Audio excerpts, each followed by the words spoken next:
Y'all ready to do this? Y'all ready to get the show on the road? Let's go, let's go, let's go, let's go. Some hype and chat, everybody. Top 5 in the world. Let's see if we can get 4 today.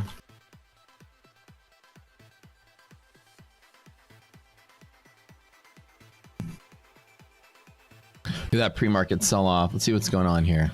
Expiration Friday.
Yo, sorry about that. Yeah, my speaker's bumping my noise gate. I need to... Yeah, I had my... It's like last night it was working, so I had my speakers like blasting full volume so I can actually rock out. So I forgot to turn them down. Here we go.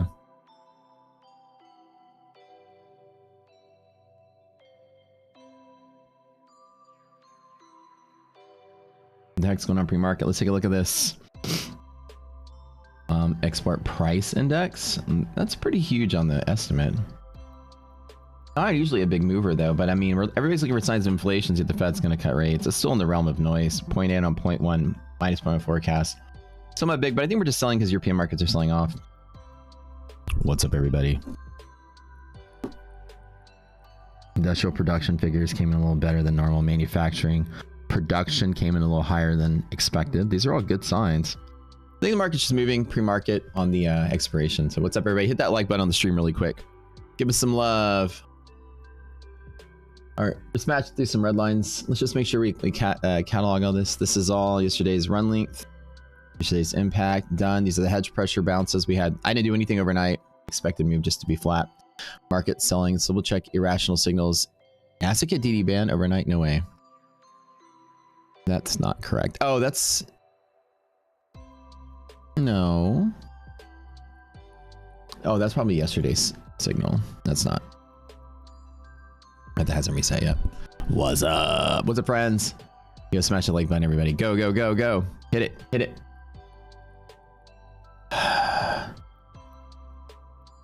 Kind of woke up chilly today, so I'm rocking a hoodie, keeping myself. I got the old DTP hoodie on here, right here. A little chilly. It's not cold outside. It's cold in here for some reason.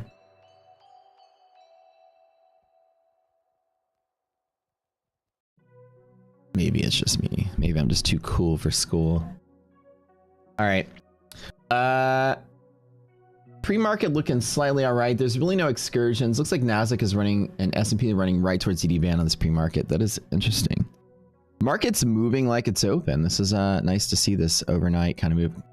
We are on expiration Friday, so there's gonna be some mechanics there, so just be careful. Watch out for volatility moves. We're well below triple B, so we're gonna have sharp pivots again. Look like some of these percentages, probabilities we were talking about yesterday of trading irrational markets. No irrational signals yet, but we might actually get something on that. So let me see at the open. This is going to definitely be a gap down. We might open and pop, so we'll see if we get anything at least on that move here.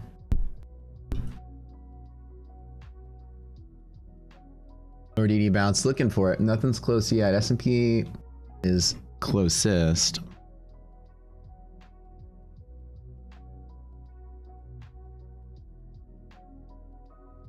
Man, y'all are awesome. Thanks for loving the stream.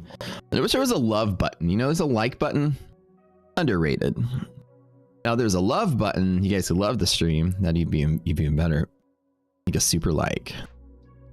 So if you want to hit the love button, go down below, thumbs up, give it the old thumbs up. If you hate it, thumbs down. Any engagement's good engagement. The other thing, I'm the only one not wearing a tie in the leaderboard pick. I very much, my friends, I'm actually going to go to a huge 3-day long party with my friends for my buddy's birthday starting tonight. So y'all aren't going to see me till Monday. But my friends call me Zuck. It's one of the nicknames they give me because I basically have one outfit and literally it's it. I usually wear a V-neck t-shirt, black jeans and white shoes. That's like my standard look. And I look, no matter what I do, y'all want to see one more time? The leaderboard pick. That's me and my V-neck. This is normal. I took this for Anthony Crudelli's podcast, so he wanted a screenshot for it. So that was my headshot for it. Old traditional mat, because you guys know Mark Zuckerberg wears like the same gray t-shirt and blue jeans. I bet you open his closet, he probably has like 40 of them. Well, that black V-neck from John Barbados, I have like 6 of them, and I've got 6 of the blue ones. Go rewind on my stream. I'm pretty much dressed the same way every day, but it's like my signature look: t-shirt and jeans and shoes. Go for the deep V, baby. Oh shit, deep V. Let's go. Let's see if I can rock the deep V. What's the mysterious? Who is the mysterious shade guy? Is that an AI bot? Yeah, people think that the funny thing is that my picture with the sunglasses on my Twitter, people think that it's fake. They're like, are you AI or is this a real profile? Are you actually legit? With the blue sunglasses. And I always like to tell a story about my Twitter profile. Where did my Twitter go? That picture of me at the sunglasses was actually taken at the Bitcoin conference. I went with Wolf Financial and Stock Market News and Blonde Broker and a couple other people. So in this photo, there's Wolf Financial's shirt, this black behind me. This is Stock Market News, Evan, that's his shoulder, and this is Blonde Broker. That's her hair. So we're all at we're watching Steve Aoki at the Bitcoin conference. Speaking of Steve Aoki, I'm going to a private party on Sunday at this club in Houston to see Steve Aoki, and he's going to be there. So I get to actually hang out with Steve Aoki on Sunday. So this is what I've been told. It's my buddy's birthday. So I think that honestly, from what I've seen with the guy, he seems like the most chill dude on the fucking planet. So if I get to chill with Steve Aoki, I'm going to be super pumped. DD band on S&P. Yep. So that'll be Sunday. I'll send you guys some pictures. With the higher percent you get, the deeper the V. At some point, I'll be wearing like no shirt. I'll be wearing like shreds of a shirt. I'll have like 2 shoelaces, one on each side. That's hilarious. Okay, we're at DD band break on Nasdaq right here. Both of them broken. So let's see at the market open. Jeez Louise. Okay. But yeah, my buddies do call me Zuck because I dress like a tech guy. But it's like black t-shirt, black jeans, and usually like Louboutin shoes or something. Like I usually wear nice shoes with that ensemble. Fucking A. Let's get just a quick scalp on the right out the open positive DD. Just a quick scalp. I'm gonna just get in, get out. I'm not gonna expect much. At least a half gap. Let's go. on. Run, run, run, run. Run quick. DD50, let's hit it. Push a little bit more. Let's go. Wait for liquidity maps to come through again. This is going to be violent, so this could go red pretty quick. I'll go for 200 bucks on this one and call it. I get it. Come on, push, push, push, push, push. DD's positive. We're opening at the bottom of the box. Get it going, get it going, get it going. Come on, baby. Push hard. One more push. I'll take 250. Let's get the liquidity maps to come through. I close out the long. DD band bounce in the long. We're going to hold that there as long as DD comes in positive or greater than half. Right at MHP, that was my fear, so be very careful today. Get those MHP resiliences come through. This yellow number is going to be the tiebreaker at this yellow right here. We did open below MHP, so I closed out very quick on this one. Be very careful. It's a bear short up, so let's look at this guy like this. Not yet. We don't have the DD number. It needs to calculate. We need to get all the tickers coming through. So I'm going to open up my status right here. As soon as all the tickers are calculated, we'll have it. So we have pressure from here to there. We open below here. We're likely to close below here. This is expected. So this is the rare case to break through. And this is also expected on a break. Okay, let's get this. These CD numbers are coming through. Let me double check. Oh, it's only 8:31. Okay, there they are. There they are. They come in within the first 2 minutes. So as soon as we start getting 50% of the tickers, the DD number will start calculating and showing up. Ooh, baby. Let's go. Take another 2% on the account. I'm not terribly upset with that. Let's look at NASDAQ. It's not good to go this far down, this close to open, and we're breaking monthly hedge pressure, which is not a good sign. As you see the bear short up, a monthly hedge pressure break can be devastating to the trade. So be very careful today. Anybody that's taking a long side of this. Monthly hedge breaks, especially the 2 days before expiration. So Thursday and Friday. Today's Friday. This is monthly gamma. Losing monthly gamma into the final day of these options. This yellow one is just based on these Friday's options. Could be devastating on a gamma squeeze. I should have held this a little longer. Coulda, woulda, shoulda. But like I said, once I got liquidity maps and realized we opened below MHP, I said no way. So I'm out. MHP resilience is coming through now. Finally about 35.9, which is good. That is your tiebreaker at the yellow line. Let's look at this one here. So Zach right here. DD ratio is 0.65, which means bull zone is support, which means if we crash today, oh, bull zone goes really far on S&P, all the way down to 467. So we're not at, oh, hold on, it's bear zone, sorry. DD roll is not actionable today.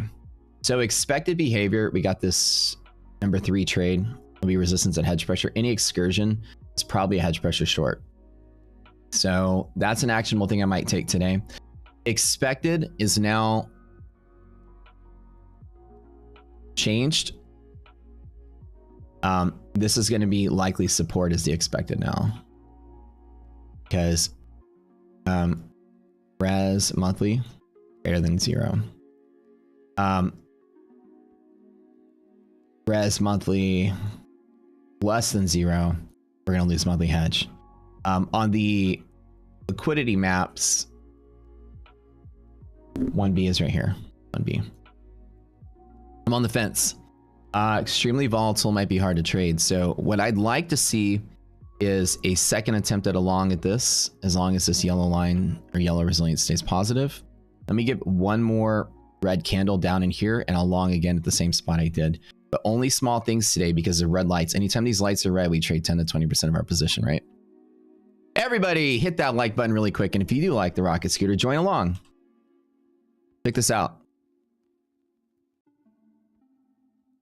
I'm going to tell you where you can get the best value for $35. Click this link below and you can have all these indicators in our platform and full access to check it out and learn with us. The platform you see on the screen, you can subscribe and get that. Click that link there if you're interested. We'd love for you to support our community and development this platform.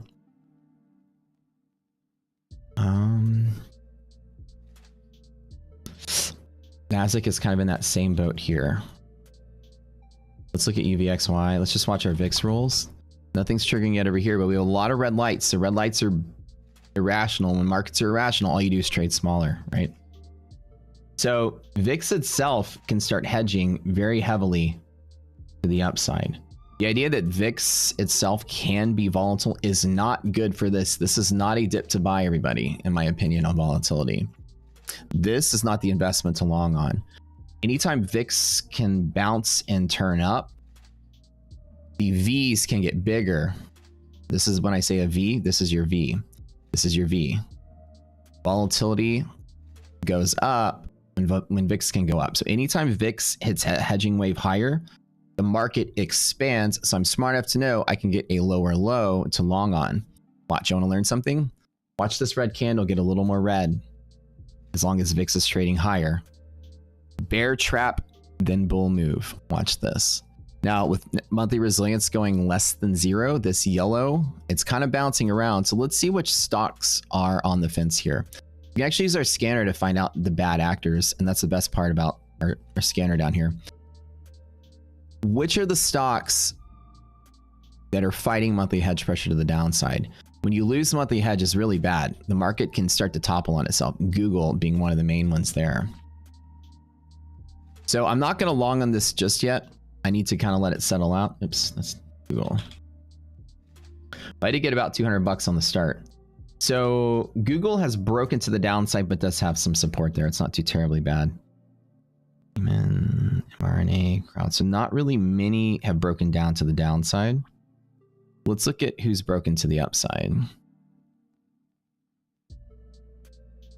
And you can actually pop out the scanner and have multiple scanners using this little arrow right here. You can actually pop it up. MHP break up. So which stocks are looking good? About 42 in that consideration. Bank of America, AT&T, IWM, Verizon, Adobe, BMW, no, BMY, sorry, JP Morgan, Citibank, PayPal, Carnival Cruise. So look, be very careful today. Stocks have opened below. They're trying to break up. They're starting to bounce around very heavily. This number went from 40 to 20. There are a lot of stocks on the fence. So this yellow resilience is going to be bouncing up and down between negative and positive. You see how it's bouncing up and down? Stocks are determining right now if they're going to sell off into this monthly expiration. It could be common. Normally you can get a 2-day sell-off leading into expiration in a very strong bull market, just because you trigger that gamma and people are going to start running. So you see how I said this red candle can get a lower low? This is why you watch this channel. You're not watching me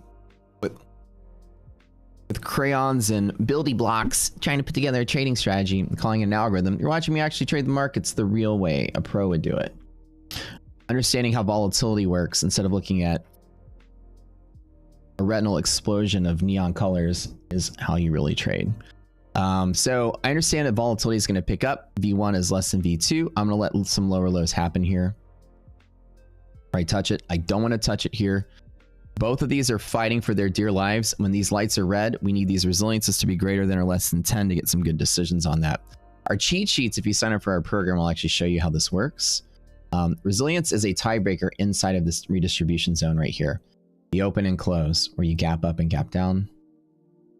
Where we're looking right now, inside the box itself.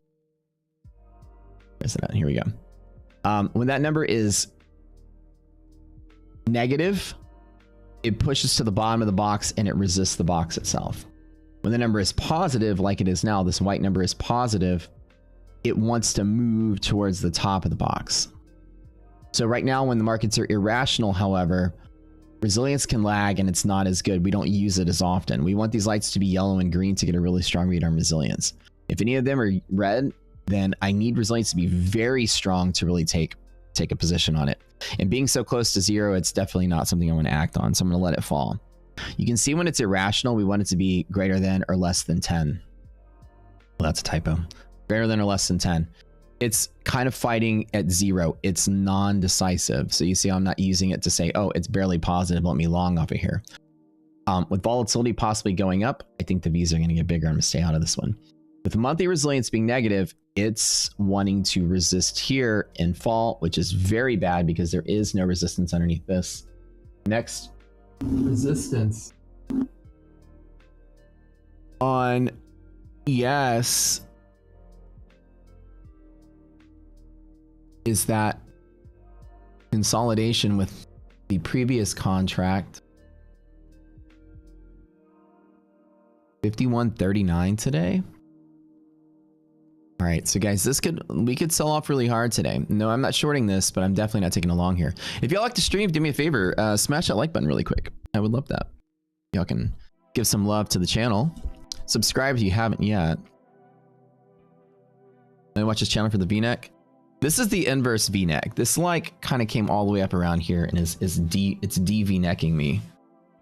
It's O-neck at this point. It's an initial scalp out the door. Things are starting to rescue themselves, which is good.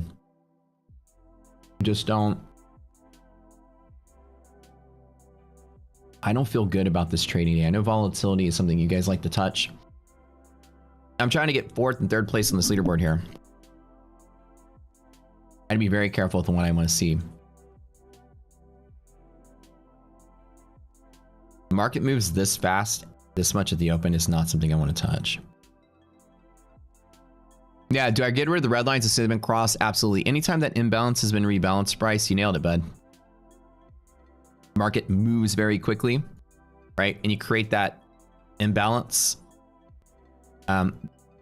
Sell imbalance, so dealers are long against the sell, and then now dealers are short against the buy. As soon as the dealer matches to their initial imbalance, then the imbalance has been rebalanced, and then you X them off. Good job. So if you think of like the stock market or any kind of market as a giant accounting system, anytime sellers have overwhelmed the buyers, there's a spot where you can talk about where it's rebalanced. Those red lines will help you figure that out. Rebalanced. And once you tap them, they're pretty much done. So again, with the volatility the way that it is, I'm not trusting this. This is very bull trappy to me at this point. The market is trying to resuscitate itself, which is good. But you see how quickly this monthly resilience, this is the tiebreaker at the yellow line. It's not sustaining above 0 by much. It's not good enough or clean enough to want to take this. That's why I have these monthly hedge pusher breakups. Now there's 107 stocks that broke through. Starting to get that positive gamma. The S&P's trying to move, but there's enough market cap pulling it down. Even with the 100 stocks moving higher, the entire index is actually almost balanced, which means some big market cap stocks are breaking down or below monthly hedge. Let's look at those. And I bet you there's your Teslas, Apples, Googles, all of that. Microsofts. Let's look at it. Nvidia's. There you go. Tesla, Amazon, Microsoft. God, I'm so smart. I even knew what it was or even said it. They're all below. You're getting that negative gamma of your big market cap stocks pulling the entire index down. Even though 100 companies in the S&P are breaking through to get that gamma, the big dogs are enough to pull it back down. So these are going to be stocks that you want to put on your watch list today. Tesla, Amazon, Microsoft. Make sure Google, pay attention to these. These guys start losing some steam, the entire market's going to fall with them. So Tesla being right at the edge, as I saw on the scanner, I can look at this. You see how we can use our scanner very quickly to find the bad acting stocks. If we start picking up momentum on Tesla, where this bear short up breaks through monthly and keeps going, this will give some steam to the index. We see that so many stocks are like tapping it and really close. That's what's causing this to be balanced. So right now the seesaw is balanced. It's not bullish, it's not bearish, and the market is volatile and fighting to understand which way it's going to go. I'm not touching it. These bull traps, I'm staying away. You see, the idea is that we have to be very, very convinced to make a trade when markets are irrational, and even so I trade small. That's why I got in one contract and close it out. Okay. Everyone, sub to the channel. Give us some love if you haven't yet.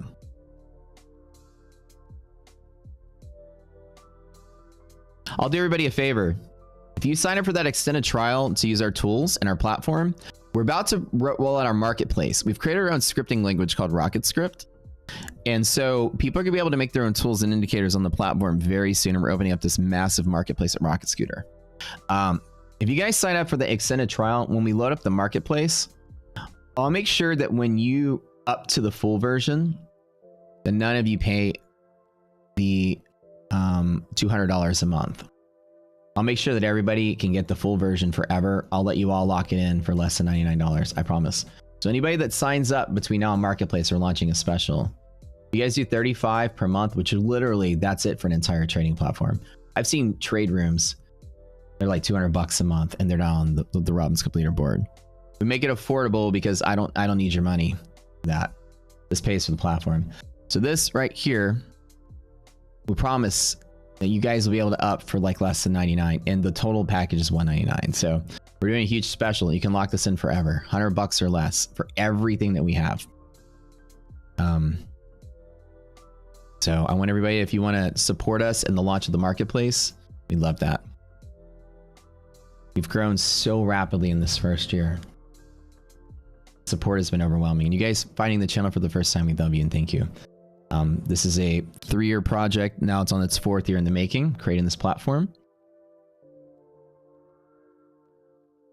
And the marketplace and other features that are coming out are going to be fantastic. We're actually going to be pretty soon trader funding programs, not pretty soon, but this year, you'll be able to trade trader funding programs inside of our platform. So we'll be the platform of choice for some trader funding programs out there. We'll have a lot of specials and deals for that. So if you guys like trader funding programs, stay tuned for this. As soon as this Robin's Cup picks up some steam, we'll be launching some of that. I might be demonstrating some of those things as well. I'm a master at passing these evals. I teach seminars on how to do it. You're short it overnight. Louis, my man, I don't disagree with your choice. Louis is a smart cookie. Love how Rocket Scooter, you can paint a picture about what's happening in the market for the win. Let's get some rockets in chat. That's the whole point. You can paint the picture. And as you guys see, do y'all remember when I painted the picture earlier? I can paint the picture. Now, it doesn't mean I'm always right. Let's get this correct. You know, stock market is completely random and there's no crystal ball. It's impossible to predict all the time. There are some things you can predict, like volatility. The VIX is literally telling you what volatility is. And if you understand volatility, this is what volatility is. So that's somewhat predictable. But direction and everything, the stock market is just organized gambling with odds. We isolate where odds are good. We isolate when odds are bad. We isolate when the odds are hard to determine, and we sit out. This is what puts you on a leaderboard in a contest, not out there scalping. Somebody sent me a video of some streamer yesterday. People love to send me stuff. I made a video of some streamer yesterday. I don't know, they're paper trading or something. Looked like it. Because I don't know anybody that trades in the last half hour of the day. But anyways, they went up, they went down, they went up, they went down, up 10,000, down 10,000. It was ridiculous. And I think about that kind of stuff, and I say, like, there's a difference between what they do and what we do. You know, there seems to be no logic there. We even have an indicator that says don't trade after 2. When you think about anybody you want to listen to, and not even listen to me, but if you're going to learn from somebody, you want to understand, at least take it from me. To say that you can predict the stock market is ridiculous. It's the stupidest thing I've ever heard. So how do traders do so well if the stock market's unpredictable? The basis of Rocket Scooter is you can't predict the stock market, and we made indicators on that premise to find out things that were useful. Some things aren't predictable, some things are just measurable. And with that, you can weigh the odds of predicting the market, and some things have higher odds than others. Certain things are consistent, like hedging. Imbalances at open and close. These things are consistent. The behaviors around those consistencies are also consistent. Anything consistent has repeatability. Anything that's repeatable, that's what we exploit here. What I'm seeing right now is an irrational market that makes no sense.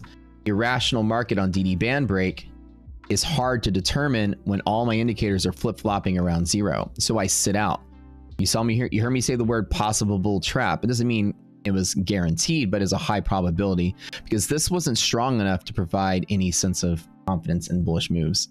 So I didn't chase the long, and I remember saying this is not a good spot to long from. It's probably going to get bigger V's, and this was correct. Again, that looks kind of cool. It looks like I'm sitting here on a crystal ball, or maybe I came back in time with the DeLorean holding an almanac from 20 years ahead. But it's not true. What this I'm doing can be taught to you, and that's what we do here. We teach you how to do this, how to draw the moves before they happen based on probabilities and mechanics. The mechanic of volatility is volatility. There's nothing magic about that. The mechanic of gamma hedging, putting short pressure on the market is very easily seen by the negative sign behind that in front of that yellow number. So I'm in a spot where I know that below this band right here, when these lights are red, the market is going to be random, choppy, and irrational. It's going to make no sense. All your indicators are going to fail. When you hear me say the word irrational, what I want you to do is take every technical indicator off your screen. I promise will be the smartest thing you ever did. If you use technical indicators and you hear me say the word irrational, do not use them for anything. They will no longer work under those conditions. Irrational means crazy, random. You cannot rationalize. So don't try to rationalize what you see. Just let it be. Some people say maybe irrelevant OPEX day, but Michigan consumer sentiment in 15. So Michigan has actually been a moving force for a while, as everybody's been trying. Well, at the time when Fed was finally starting to taper off their rate hikes, Michigan actually was a catalyst. It never really was much of a catalyst before. And it was because people look for any sign of inflation to predict when the Fed's going to cut rates. Now, again, the market's been rallying, so we've been pricing in these rate cuts already. So any hint in those Michigan numbers that inflation's coming back, the market's going to tank. People are looking for any signs of possible inflation growth to deny that the Fed is going to raise rates and unprice that in and pull it back. So I agree with you, Keith. It's like, I wish normally nobody cares about it, but we're so sensitive to inflation news right now. You need to be very careful. Been with the program since August 22. The number one value for Matt and the team is the risk management. It's frustrating at first because you have to lose the habit of gambling. It's frustrating because you have to learn to be patient. And as a trader, it's like the feeling is you're like 6 years old. Your parents take you to Disney World and you see like a stormtrooper walking by and you're like, oh my God. And you want to run and take a picture really quick and you're so excited. Your parents like grab you by the shirt collar and you're trying to like run in place like a cartoon and you can't go and you're like that. It's that feeling of excitement and rush that you have to hold back on. And like tapering those feelings is how you become a successful trader. You have to know when your system works. You have to know when your system doesn't work or when you have no confidence in it. There's no such thing as a trading system that works all the time. If somebody sells you that, you ask them for a broker statement for 3 years to show you that. If they can't produce you even a year's worth of broker statement and you still give them your money, no offense, you're a fucking moron and you deserve to lose all of your money in trading, being that gullible. So don't be gullible. My thing to teach you guys is to not be dumb at the market or don't go buy useless products. There's a lot of them out there. So anybody that has a trading system, if they're showing you a broker statement, you buy it, I'm going to tell you, I hope the universe teaches you a lesson. And when you lose all your money and you're crying, remember what you did and remember these words. I love you though. I'm spoken like a true parent. So if they live stream and show you a real account and show you every trade and explain it while they do it like I do, and you see them growing an account, there's merit to that. So say, okay, I watched this guy grow an account. I'm here to learn how to grow an account. I'm not telling you you're going to become a millionaire or you quit your job and become the best trader in the world. I'm telling you, I will teach you what I know. No promises. Trading's hard. You probably won't make it. He'll be real with you. We love making sure the risk management is something you learn out the door. This market is completely untradeable right now. There are signals flip-flopping, irrational signs. If I even were to touch it, I would put micros on it at this point, not minis. With the volatility possibly picking up, I don't like what I see. Losing steam in Tesla, I don't like what I see either.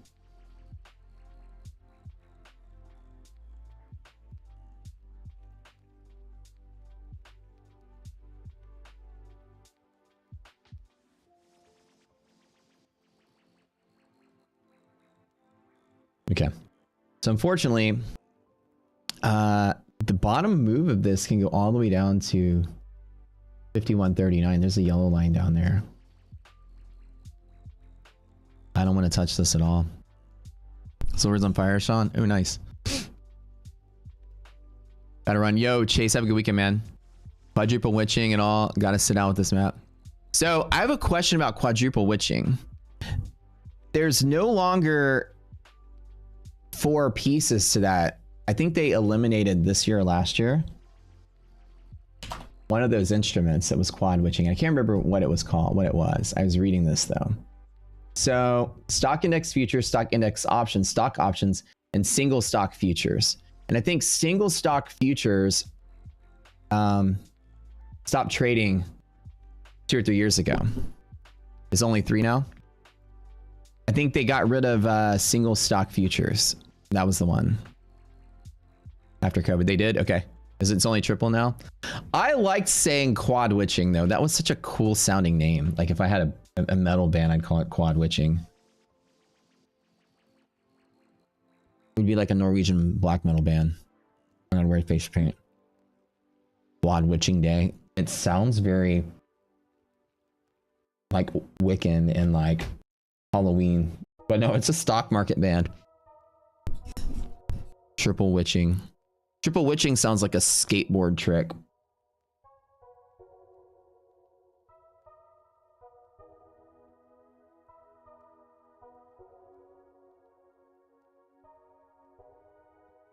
When resilience is less than 0, the white number is the flux between the box here, this white box. The yellow number is the flux against this yellow line.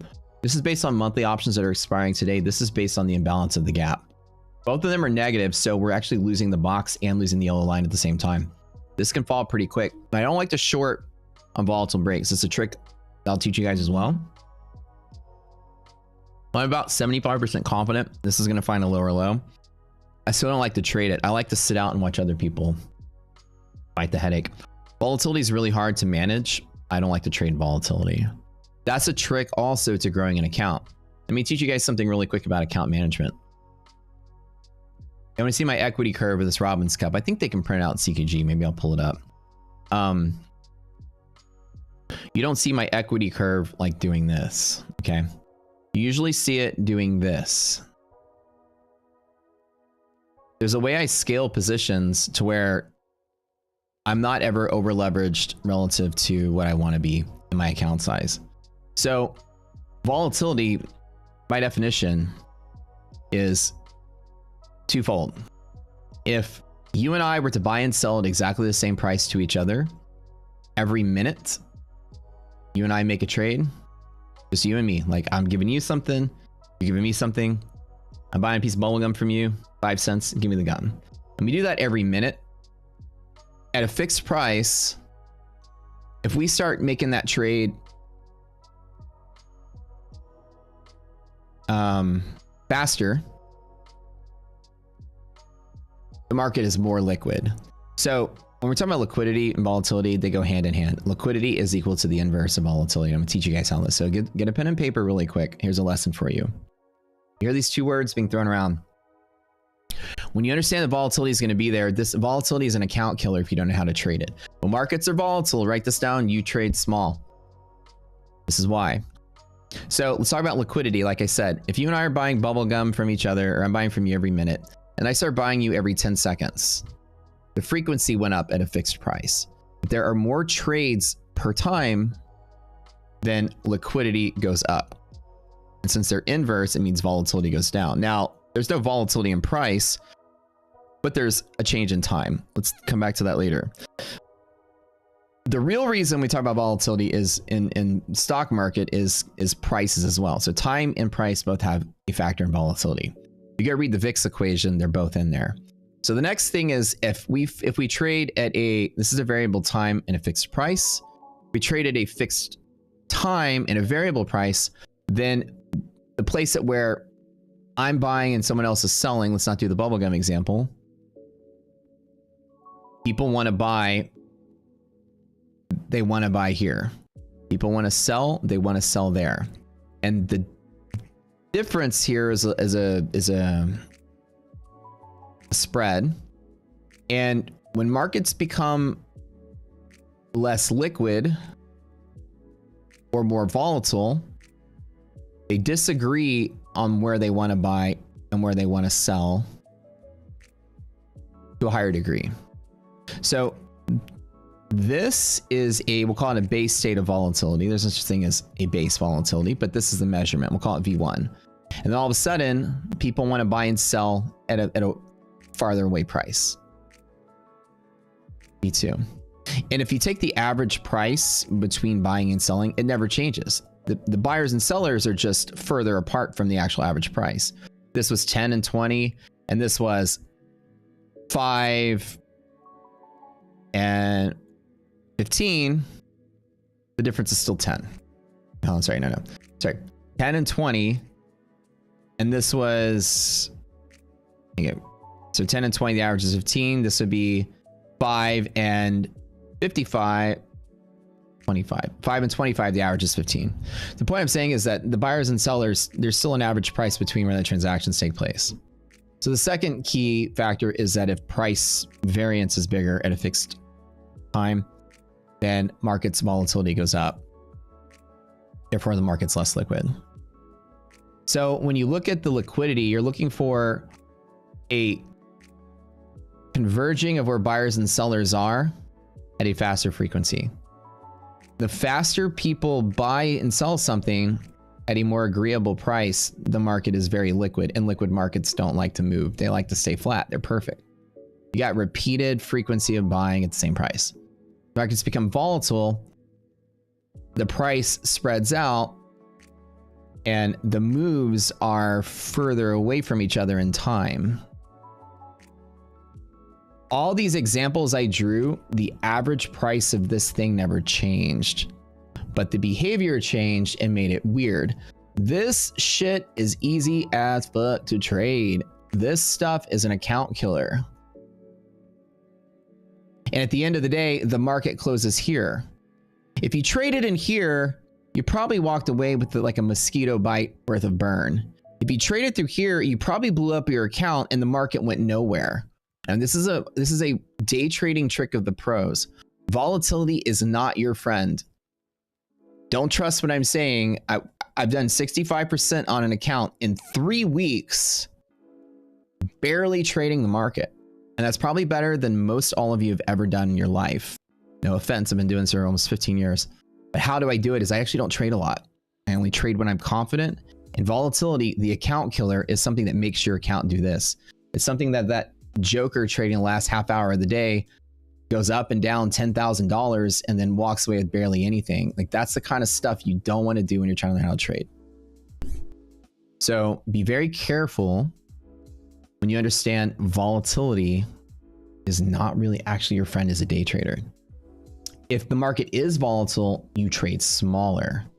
The less frequent, bigger chops are what you don't want to be heavy in a heavy position in. Sure, it might look cool to YOLO a big move to the downside and make a whole bunch of money really quick.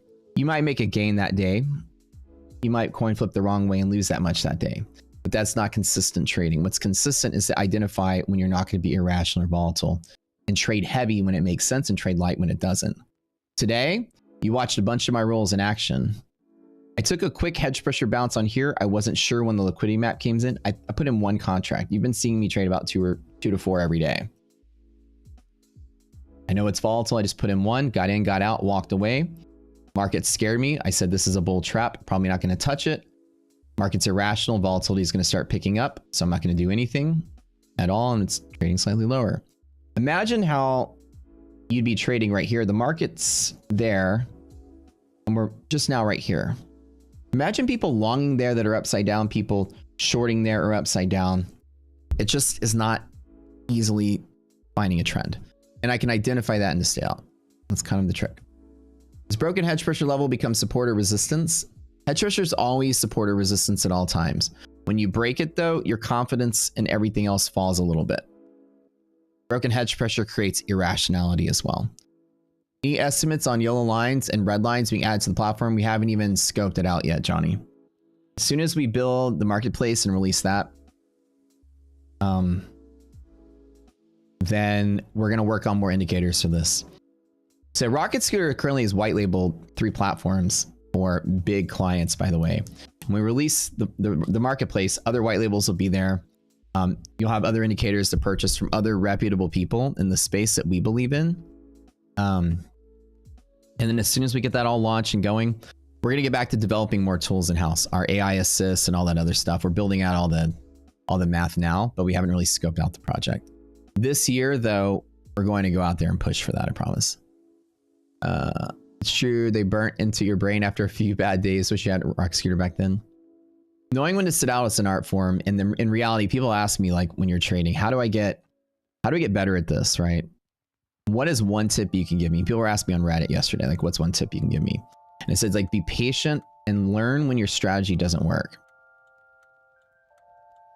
Your strategy needs to come with like a giant, you know, scribble that says, don't use me today under certain conditions. If you have indicators and you apply them at all times, you're going to fail. 100% of the time, you will fail. Everyone will fail doing that. Your strategy has to have limits as to when it's applied. That is a trick to the stock market. You only make money in the stock market with a strategy if you're exploiting something. And I'm not going to be the first to tell you shapes and colors and squiggly lines is exploiting nothing. We're exploiting position imbalances over gaps. We're exploiting hedging around risk areas and futures. We're exploiting options landscape where people are revealing their positions to you. And clearly, you know, buying and selling happens against that. So these are like true exploits of something that's physical and mechanical. And that's what you really want to look for. And then we only apply them when it makes sense. So there's a limit. Right now, the limit is we're out of bounds, so no trade. And if you have a strategy you learn from anybody and they don't give you what we call them conditionals, don't use it under these conditions, then you bought some, you didn't buy some magic beans, you bought some regular beans. There's no beanstalk going to grow when you throw it to the floor, I promise. So people, a good strategy must have boundaries in which it's applied. And that's really the best rule I can give people. And it's hard to get one from the, it's hard to buy one from people. They don't usually, good ones aren't usually sold. What does it mean when the monthly crosses the daily res? There's no meaning to the cross. Resilience is a magnitude of a percent scale, minus 100 to 100, or a fraction scale of, and 0 is balanced. It's when you are tapped out, 100% are doing this. When you're tapped out, 100% are doing that. It's looking at the flux inside of this box for the white one. And a slightly dissimilar math is the yellow one. It's looking for breaks across yellow. Different mechanics, but the equation on resilience itself is the same. When you're at 0, every single stock is sitting at its monthly hedge pressure. When the white one's at 0, every single stock is sitting in a tap gap. As stocks move through the box, there's a distributive weight given to its effect on the entire market. The closer you are to here, like if Apple moves through here, resilience is going to spike really big. As Apple continues to move, resilience is going to start to level out. So resilience is designed to be very sensitive at the tipping point, to really listen in to what's going on. And same thing, when monthly resilience is at 0, it means all the stocks are pretty much sitting there, or the balance, not all the stocks, but the balance of market cap. There's equal amount of market cap on both sides. So what resilience is actually doing is looking at a seesaw, and it's looking at the amount of market cap on one side and the amount of market cap on the other. And it's using a little bit of math if you want to think about it like that. At 0, it's equally balanced. Now you might have something like an Apple here outweighing, you know, balancing out with like 40 little stocks here. And as soon as enough market cap hits the tipping point, resilience flips sides. So when the two resiliences cross each other, it's meaningless because they're both measuring different things. Of the two, if the white one's pointing up and the orange one is pointing down, the white one always takes precedent. It's higher volume and faster acting because it's looking at daily imbalances. The orange one is less severe, or sorry, it's less important as a decision making in a tiebreaker. Less important in decision making. So the white one will take precedent, but the yellow one creates more severity in the market. If resilience goes negative, you just fill the gap on the other side. If monthly hedge pressure goes negative, the market can collapse for the day. So when they're fighting against each other, the white one takes priority because it's bigger volume. But the white one just fills the gap. Good questions. You have to start with 10K in the cup. You can deposit more. You can deposit more. It's mathematically appropriate to deposit the minimum because you have to over leverage to beat the commissions. And so therefore it's a percent gain competition on a straight money basis. I don't want to be giving up anything to commissions as much as possible because they charge so much. So if you were to put 100,000 in the account, you're just giving more straight money to them for the same percent gain. Doesn't make any sense. Since this is a flex contest, I'm doing it just to flex. I'm not doing it to make money. Why would I give up any more money instead of putting that same amount of money into another futures account and trade it with less commission? So I know the Robins will hate hearing me say this, but if you're trading their contest, you put in the bare minimum and don't go $1 over. We're using 20 something % plus to the commissions and fees. Why put in 100K? Put in 10K and lose 20% on 10K, make the same percent gain. And then take the other 90K and put in another futures account, a discount broker like Trade-of-8. Thank you, it's appreciated. Okay, let's see what you guys said. Candles look really good today. We got full data. Not yet. We have it. You don't have it yet. We haven't released it to you guys. Let me ask about that right now.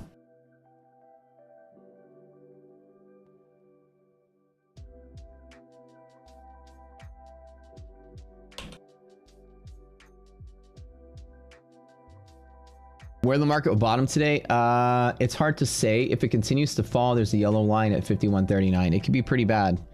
I'm just not sure. It's hard to say here. I don't have any evidence of momentum. Volatility has collapsed over here, so it's kind of dried up again.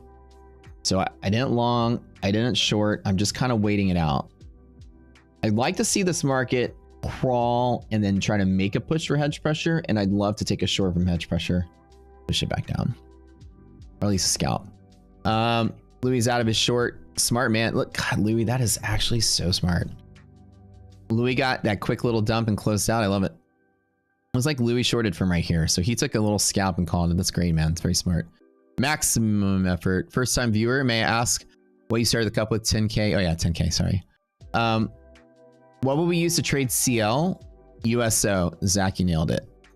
Any ETF equivalent for futures. So USO for oil, GLD for gold, UVXY for VIX, DGAS if that's still around for natural gas. Any of the but you want the highest volume ETF that you can find. You know, all the spiders, XLY, XLV, XLF, XLE for the energy sectors. I hope people are appreciating your lessons here. After 1 year of futures trading, you've learned more in these 2 days from you than trial and error the past year. Dude, LPM, that makes me feel good. I'm glad.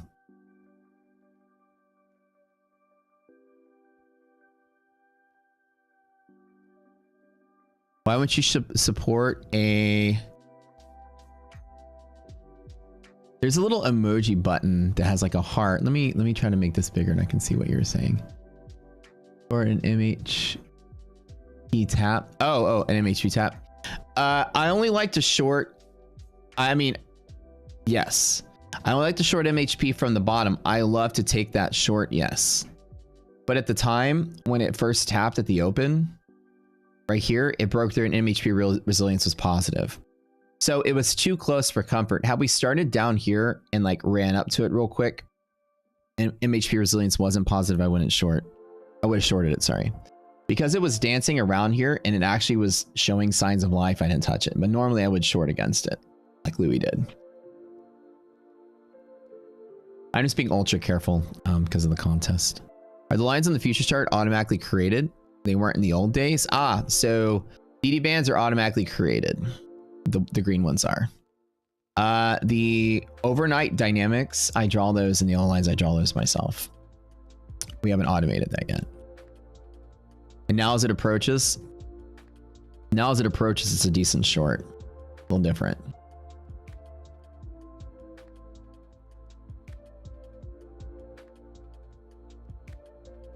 Okay.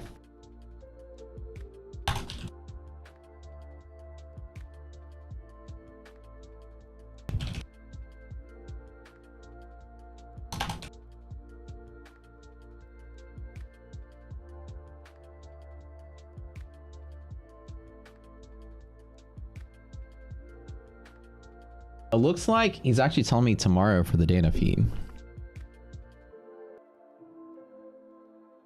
Hours changing just a little bit.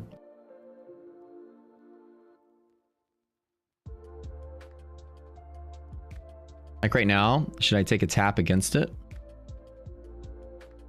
Monthly res is negative. Let me show you what it does. Let's hit it now and see what it does. Just something small. My glasses on.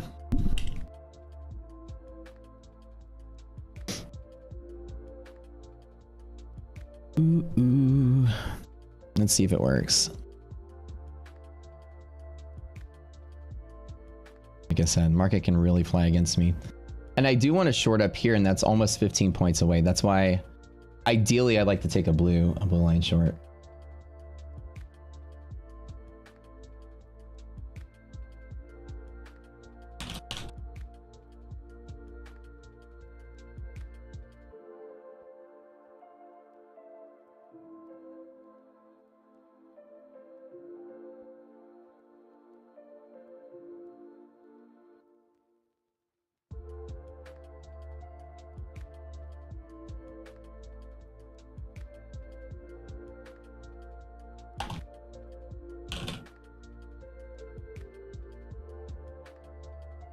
All right, so data's actually releasing this weekend. I'm glad I went and checked on that.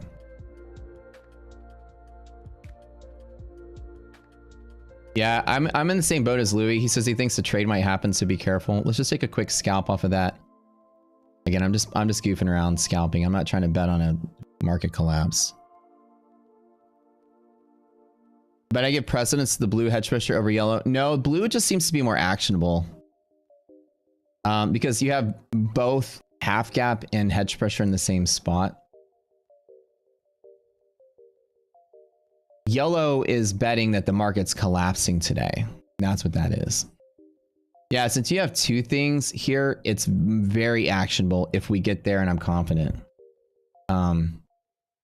This is like irrational and random. I'm not super confident about the resistance here.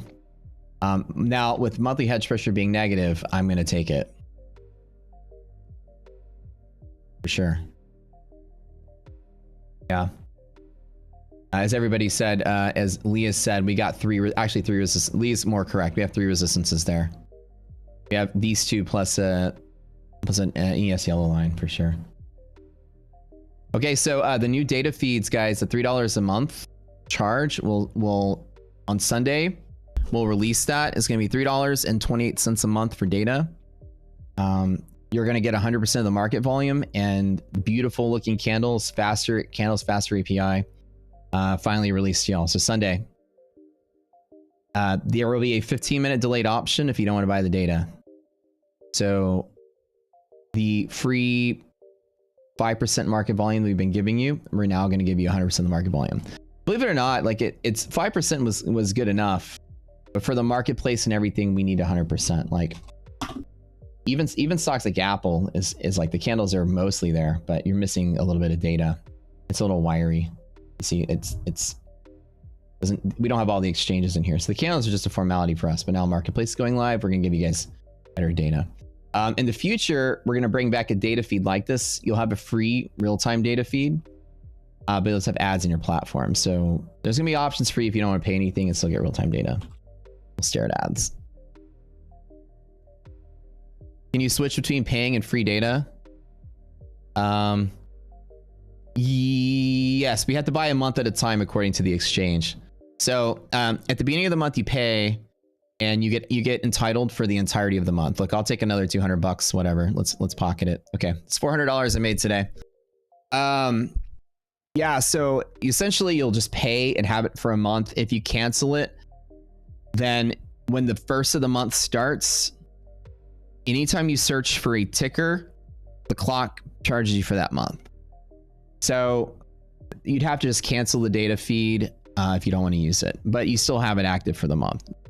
The exchange's question to us is, did this person use that data at all this month? Yes or no? If you're a non-professional. If you're a professional subscriber, whether you use the data or not, you pay for it. So there's two ways of entitlement, and long story short, most of you are non-pros. So this might not seem super impressive. Flat choppy market, I managed to pull $400 out of it. It's 4% in the account, not bad. But like, I'm done. I'll pretty much call it done for the day unless we tap hedge pressure, then I might take a bigger short up there. I longed, I X'd there. I shorted, I X'd there. I just, it doesn't give me any hope of momentum. So I literally just 2 baby scalps for 400 bucks and we're getting out of the way.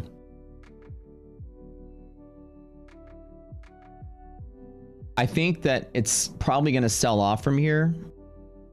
The way monthly hedge looks, I'd rather just watch it fall. Like I said, I hate shorting bull markets. I have videos saying don't short bull markets. Markets try to find an excuse to be bullish, but just let it fall.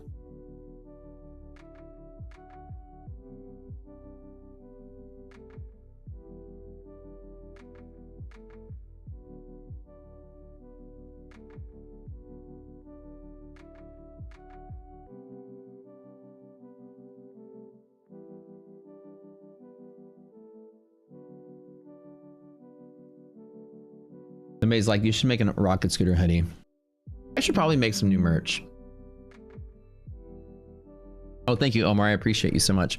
So everybody do me a favor. Like I said, first time viewers, welcome to the stream. We're glad you're here. You get to learn something while we trade. We'd love for you to support the community. Like I said, you can join our Discord. All the educational videos are there on teaching you all this stuff. Let me show it to you actually. Our platform and all the indicators is $35 a month. It's really, like, honestly, affordable for a reason. We think that that's extremely inexpensive and you guys get huge value for that. Check it out. Just at least try it for a couple months, see if you like it. And like I said, if you subscribe today, when we release the marketplace, you don't get bumped to $200 a month at the end of month 3. We'll make sure that the final price is less than 100 for all of our trials. So we're going to do this big marketplace launch. I'm just giving you a hint. In the middle of your 3 months, you will get an offer that's less than 100 bucks. These are all the videos that teach all these things we talked about. The irrational rules, these are these lights over here.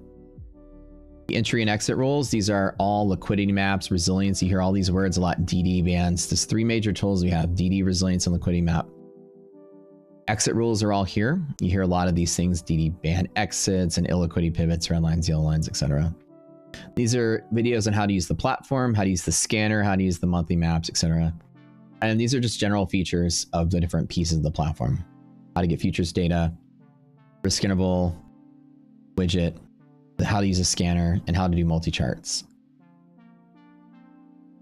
All that's in the website. Yeah, I do think it's going to sell off. Monthly res is a telltale sign. Hopefully nobody here is long. Is anybody here trying to long this, or did you guys all sit out? What are y'all doing today? Do you have suggestions for learning to sit on your hands or just make more mindful trading practice framework? To sit on your hands, the easiest thing to do is to close your platform and don't look at it. This is what I tell people. If you decided, the minute your brain says, I should sit out today, hear yourself say that and stop. It's like you go on a date with somebody, right? And when you sit down at the table, the girl shows up with the folder and she opens it up. She's like, so I was looking at your credit report the other day. I don't understand why you have this $10,000 debt. You would be like, look. Red flag. Let's see my credit report. Don't be like, well, maybe I'll give her a shot. No, get the fuck out of there. Run. Walk away quick. Right? So the minute you hear in your brain, maybe I should sit out today, that's the girl with the credit report. You hear yourself say that, immediately stop. And what you do is you take your mouse, you see on my screen, you move your mouse right here to this X and you click it. And you go to that X and you click it. And you go to this X and you click it. And then the trick is, do not look at the stock market for the rest of the day. If you have no active positions, that is. If you have active positions, you put your stops in and you're good. But if you're not trading, you have nothing on the table, close it down, don't trade, and don't even look. Don't even pick up your phone a couple hours later. Well, I wonder what the stock market's doing. The trick is when you commit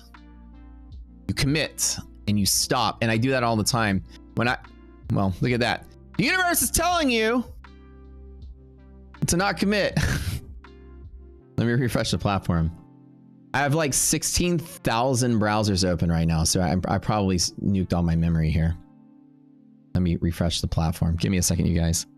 I love how the universe is literally telling you, close your shit down. Let me reopen this. Hold on. When you start getting those, once you commit to that idea, once you get the red flag, I have literally so many browser tabs open right now.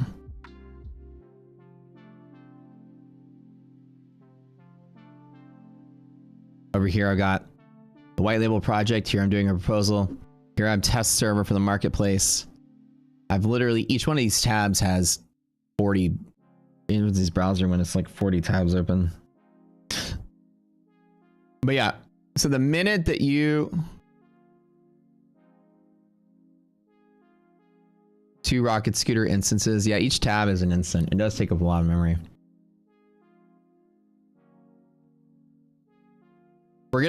We might release the multi-chart internal to here instead of opening separate windows to also allow you to do internal chart splits. So that's still one instance of the entire platform, but we trimmed the child instances here from the parent to not have all the features so it doesn't load up as much memory, but yeah.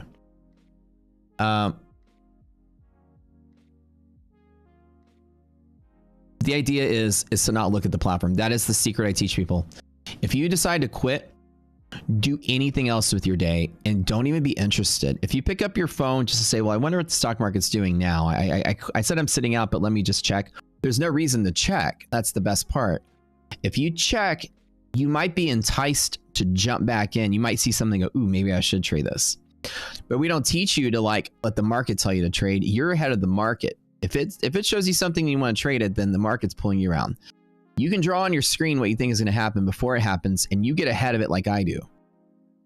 So if you look at it, the temptation is there to jump back in. You already said you're going to sit out. Well, let me give the weird, crazy girl or guy a chance on the date. Let me give it. And then 3 years later, you're like, man, I should have listened to those signs of maybe I should have not gone. And so that's what you want to do to sit out. Sit out, stay out, close it down, and don't even look. Literally give yourself empowerment to break that habit. Don't look, and at the end of the day, be like, huh, I didn't look. I feel good. What'd the market do? Don't even care. You wake up the next morning, and then you look at it for the first time and be like, oh, look at that. The market sold off. Good. I was probably going to long that. Thank God I didn't. And you give yourself a full day break, and all of a sudden you come back to the market refreshed, and there's no pain from that. There was no temptation. There's no teasing. If you want to quit smoking, don't just put the pack of cigarettes in your desk. Literally rip them up and throw them away, and therefore it's not even possibly there for you to even touch. It might feel weird, and you might feel itchy and antsy, like maybe you want to look and force yourself not to. And you will come back and thank me weeks later for the best single piece of advice I've ever given you in your entire trading career. Promise. Give up. Just don't. If you don't look for a whole day, you will feel 1,000 times better. Mini strat. Somebody's saying, just sit on your hands and don't look. Garrett says, within the back test, we opened below MHP 4 times. Today's the 5th time. Every time it closed below MHP. Oh, thank you, Garrett. MHP breaks to the upside are rare, as we speculated. Good to know. Omar, HP short looking even better if we get there. Yeah, so as Omar is saying, that's exactly why I'm waiting for that to happen. That's the juicy trade today. Blue HP tap. I'd like to touch it. The one thing to note is that resilience is almost at 0 now at the bottom of the box. I'd be afraid that when we get there, resilience will be positive. So it might actually worry me, but we'll see. Land says, many strategies out there to trade this market. Plenty of opportunities here. Oh yeah, tons. I think your trading tool website is down. Can't reach it. Maybe just me. Oh, let me check it really quick.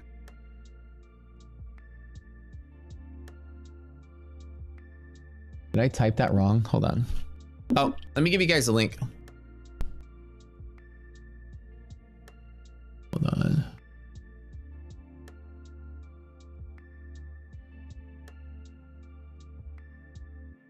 Here, go here really quick.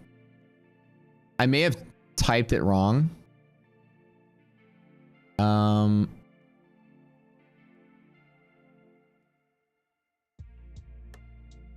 Tomac, that's for you. RocketScooter.com extended trial.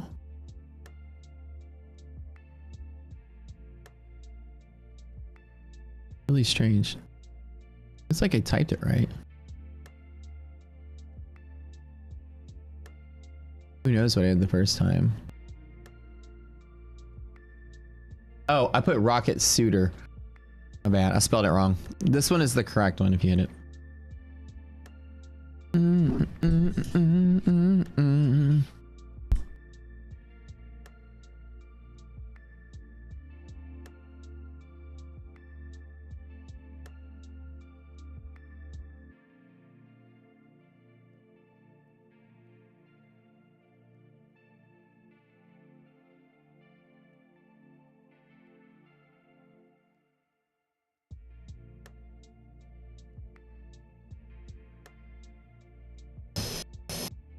That would be a great trade to take though. And also note, because of the volatility, it might not even get there. It could reject before.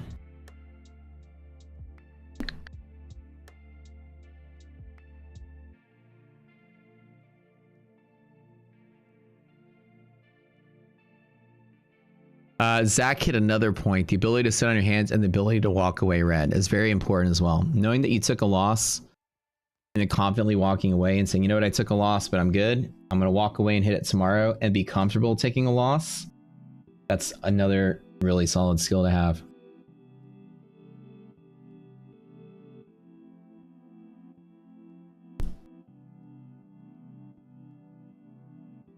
The data feed's coming out Sunday.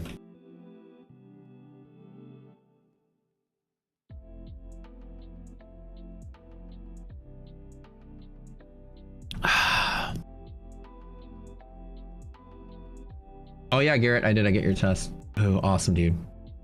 Hey, dude, don't feel bad. I know you had some stuff that you were working on. I really appreciate you even taking the time to do it. For somehow yesterday when I read it, I thought it all made sense to me, or 2 days ago, and then when I went to read it yesterday, I was staring at it, and I don't know if it's just fatigue, but my brain has literally shut off. I remember when I was younger, my brain used to work so well. Now I'm getting older. I feel like I get confused much more easily. I know I'm only 42, but I was staring at it. I was like, wait, I had a grasp on this yesterday. And I'm like, now I'm confused. And then once I got confused, it just spiraled out of control. I had your shorthand figured out. It all made sense, but then I somehow I have so much I'm working on right now. So I appreciate you taking the time to redo that for me. That made a lot of sense. Or didn't make a lot of sense to me. Management platform that helps companies get more done and save more time. Teams can stay connected while... What Garrett is doing is helping us build an understanding of new rules that we're going to make against our existing indicators. The probabilities of certain things happening. What we found is that under all conditions, rational or irrational, you open and close in the same zone when you mix the irrational and rational days. So no matter the condition, if we were to ignore this completely, you open and close in the same zone. It was like 71% of the time in a back test of 8 months. Rational clearly is a higher probability, irrational is a lower probability, and averages there. So what it basically says is no matter what, if you open bear side, you short bear zone. If you open bull side, you long bull zone.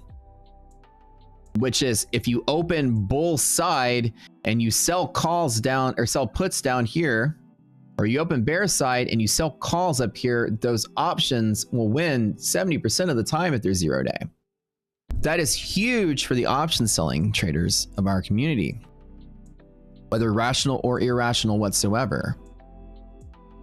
Because selling an option is on a 0 day or any day, 0 day, the better option if you're trying to scalp or whatever with something like this, it's a hard probability. 7 out of 10 will expire worthless. I mean, expire worthless, and 3 out of 10 will expire with value. So as long as your R&R is greater than the loss frequency at your set fixed loss, then you win over time.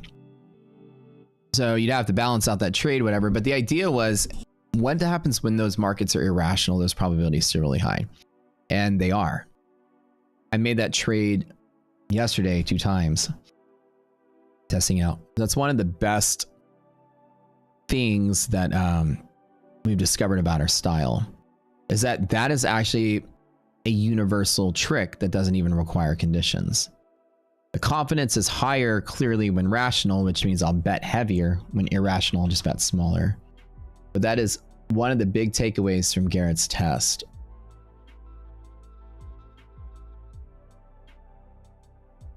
Doesn't get better. Shit. Getting old sucks. Definitely sucks. Okay. If you guys haven't done this yet, if you don't mind smashing that like button, maybe hitting the follow button on the old Twitter account. If you haven't followed us on Twitter, here's the socials really quick. That's me. Give me a follow if you don't mind, please. Follow the Rocket Scooter account if you haven't, because all the announcements are going to come there about the marketplace.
It's like we're moving up that upper hedge pressure. I'm liking it.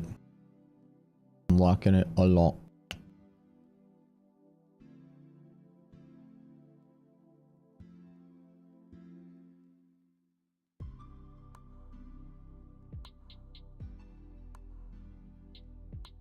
Still 9:30, man. The market's only been open for an hour, so we got some time. For this to kind of wiggle around. I'd like to see it fall below MHP by the end of the day. I'm not gonna lie.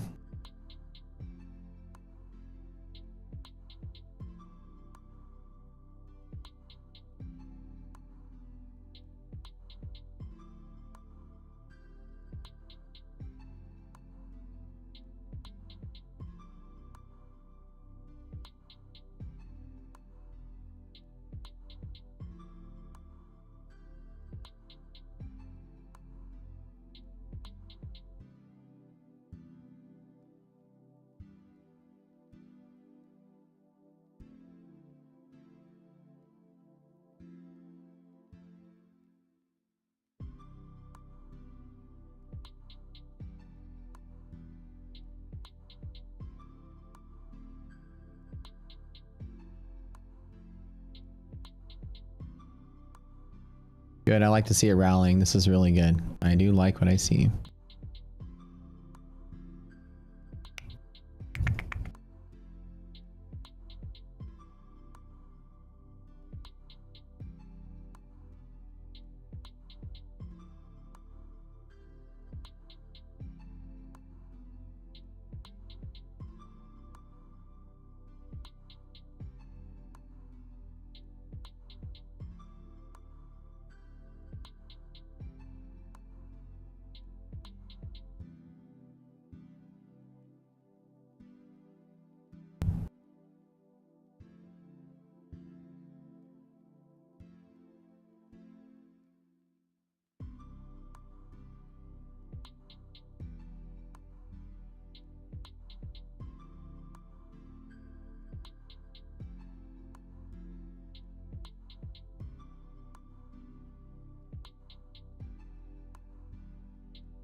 You have any questions for me while y'all are waiting here, hanging out? I want to know anything about what we doing here, what I'm doing here.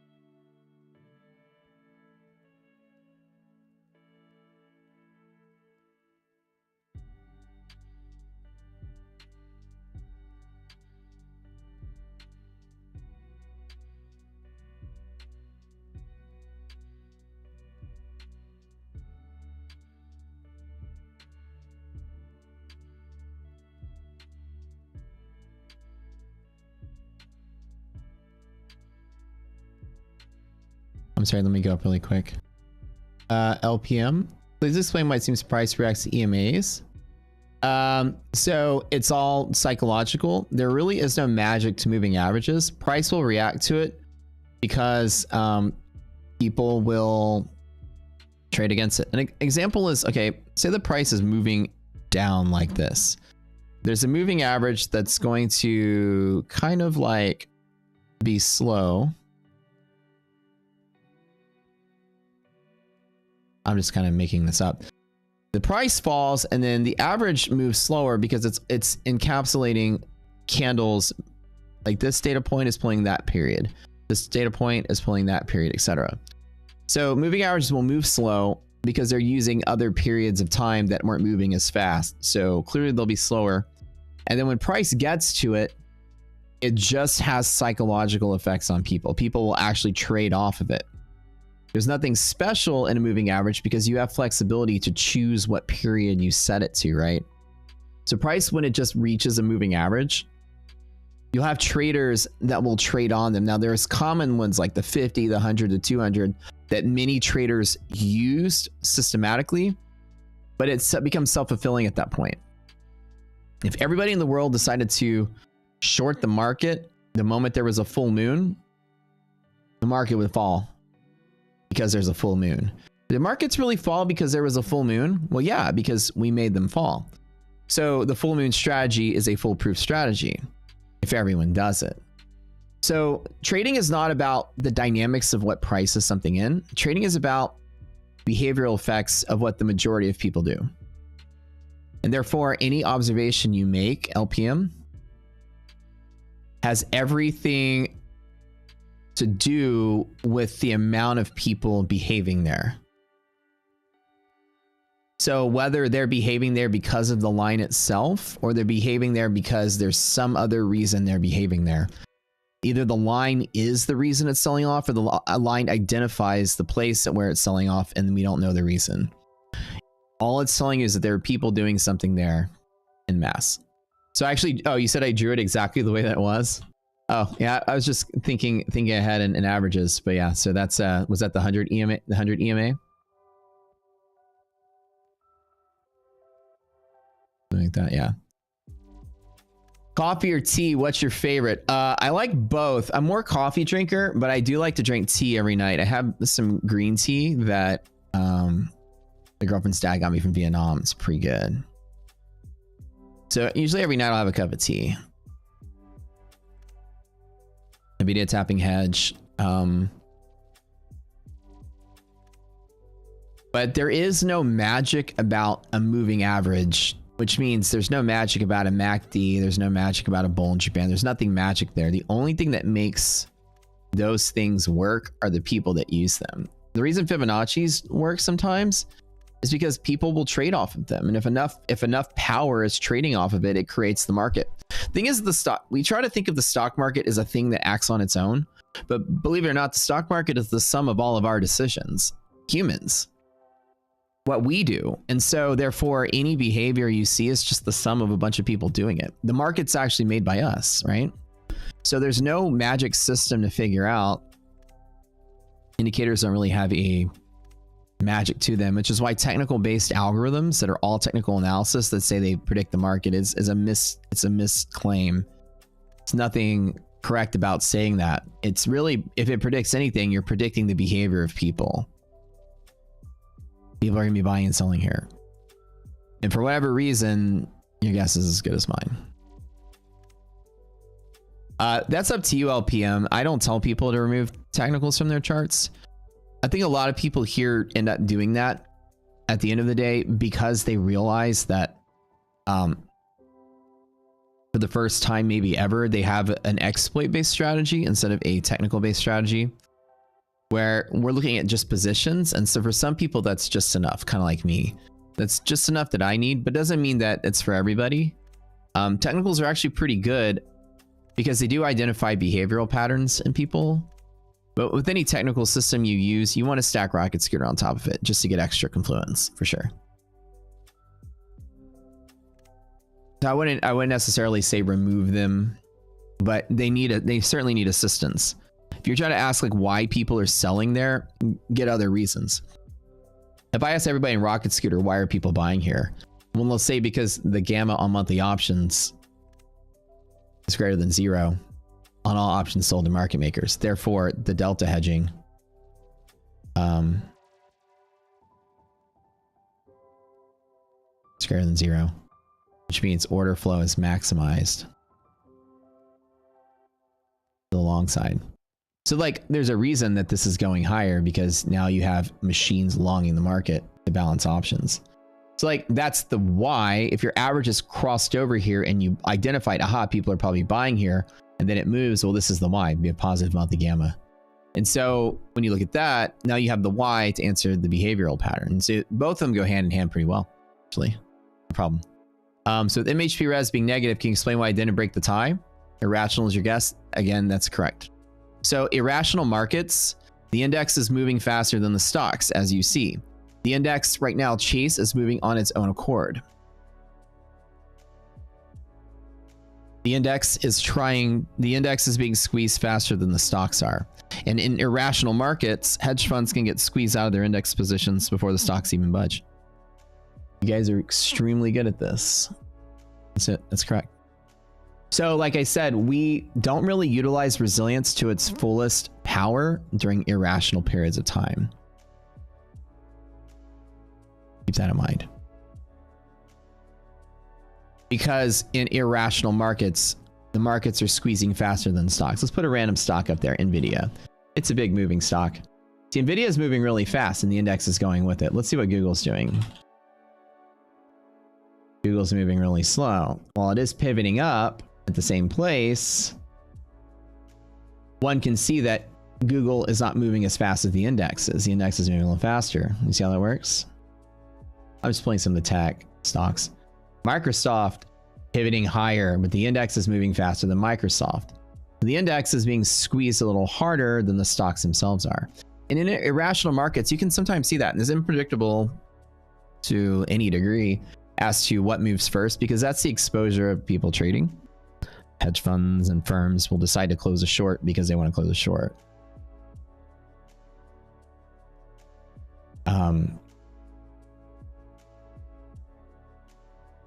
Right, S&P half cap. Oh, are we? Wait a minute. Wait. Oh yeah. I since deleted it. I deleted that number. We're at the Nasdaq one as well. Wasn't it 51.99 or something like that? 52?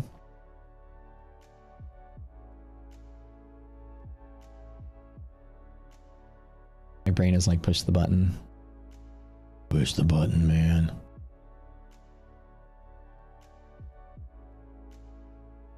Do you remember? Do I want to take a 50, 5, 12, 50, 20? 13 points till hedge pressure. I think I want to wait. 52.01. Oh, thank you. Okay. Or 52.02.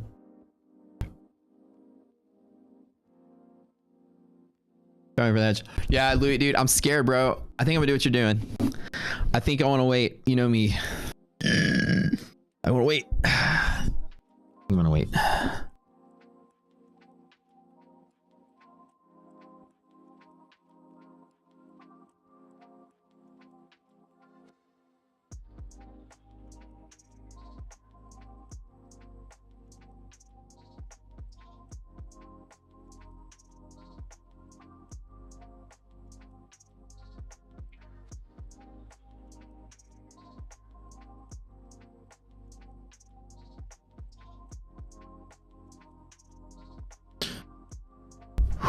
I'm gonna wait.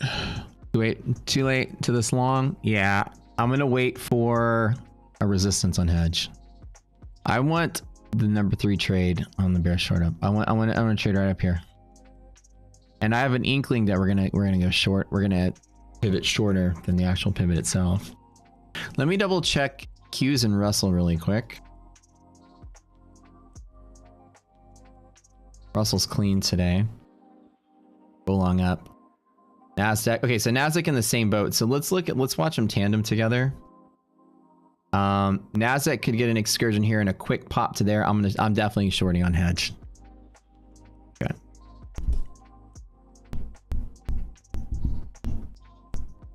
I know these days very well. Want the expiration. Louis, I think you're right, dude. I'm gonna wait for hedge. I think that the market's gonna do this and this and then right there.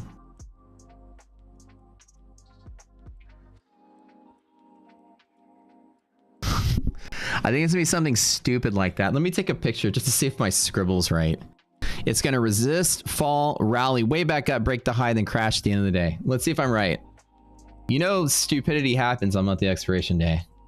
I bet you can be a lot of trading off of it. Josh is like accurate. It's gonna fall once, rally again, fall harder. Shit's gonna just fall out of control. Let's just see if that happens, right? Oh, wherever hedge pressure is, I guess that's 12 points higher. So actually about here. Let's just see.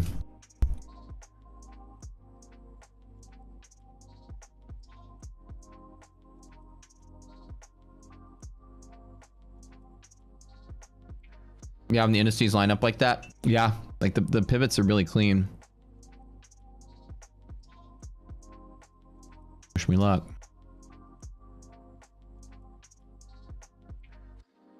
What my calendar's like today. Yeah, I gotta get back on blood pressure meds. I'm starting to get fucking high blood pressure again. What's today, the 15th? All right, I got 2 p.m. meeting and I got a haircut today. I'm going to a 3-day long party this weekend with the dude crew. Here's the itinerary. Just so y'all don't, some weirdo doesn't come stalk me.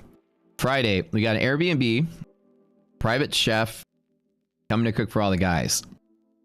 So all the boys are getting together, an Airbnb, and a private chef is cooking for us. After dinner, we're going to a club to watch a DJ play. Saturday, all day, private event pool party at the Airbnb. These are my friends. These are my, like, my party friends. they're all the private jet bottle service lifestyle, so they like to throw big. That's why I'm gonna have some fun. I'm the low key Mark Zuckerberg. These are the guys that call me Zuck. I'm the nerdy one of the group. But they have really glossy parties is where I like to go. Saturday all day pool party at the Airbnb. Sunday pregame at the Airbnb. Going to Clay to see Steve Aoki, and Clay is a club in Houston. We know the owners and everything, so every time we go to Clay, we get the hookup.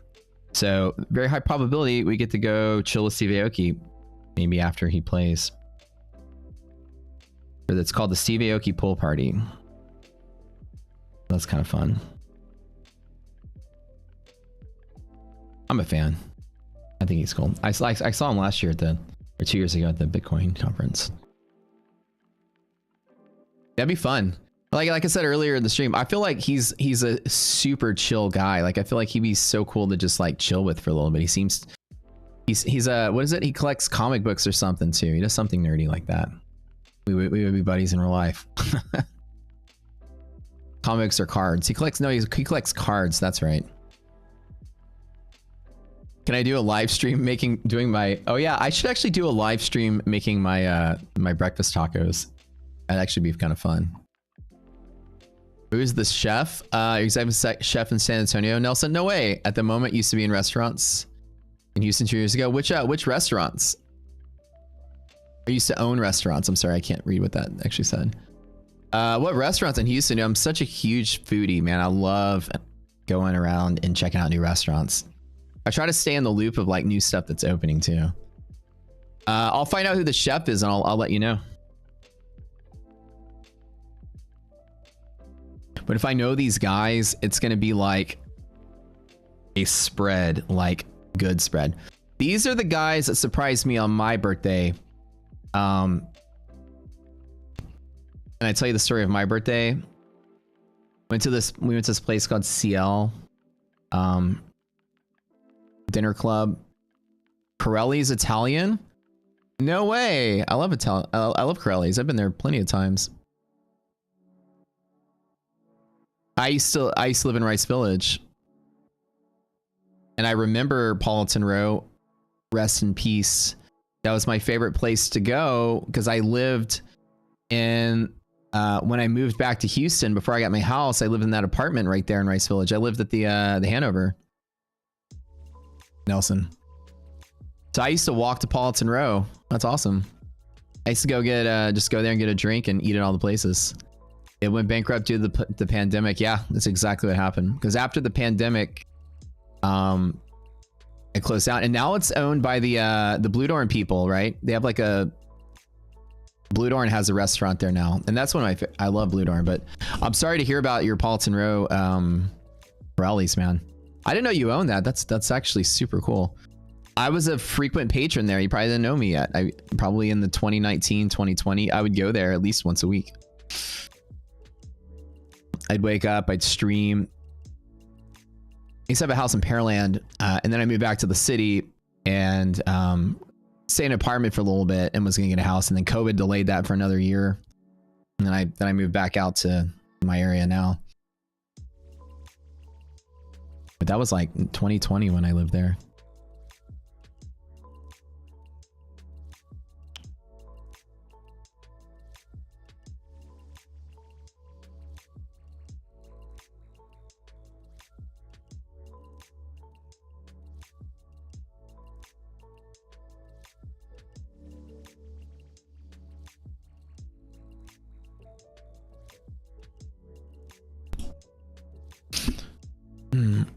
Yeah, so when I went to CL for my birthday, and there was probably, I think we're like the 20 something people I invited to that. I leave one of my buddies there. I can find pictures of my birthday, give you some context to the story.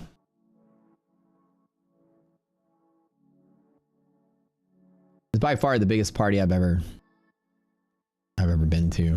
Not only thrown, but like biggest party I've ever been to in my life.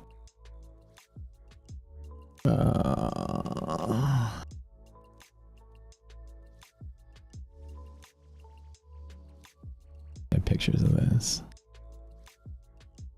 My friend Went to CL. It's just like a dinner club. Afterwards, my buddy's like, hey, I got a surprise for you. And I was like, oh, what's a surprise? He's like, meet me outside. I go outside. His Ferrari pulls up.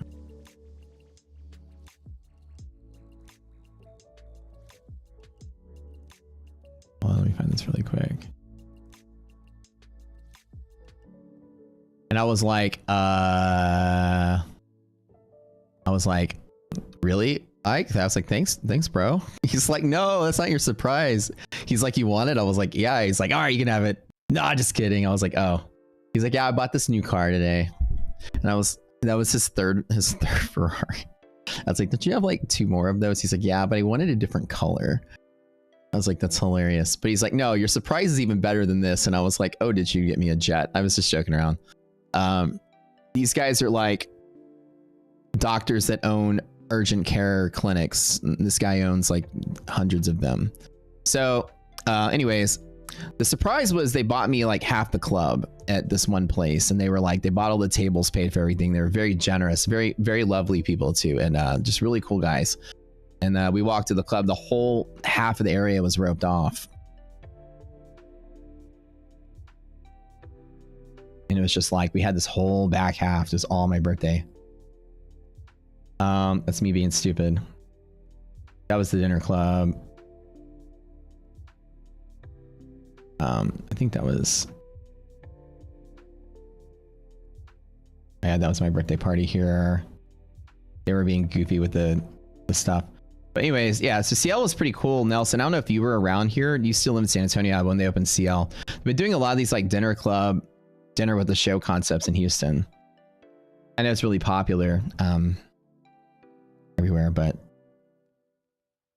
they were they're very generous friends. So that's my group of friends. It's one of their birthdays this weekend, so it'll be really fun to see the boys again. I haven't been super social in a while because of work, so I'm excited really just to lay by the pool and just do nothing for a day.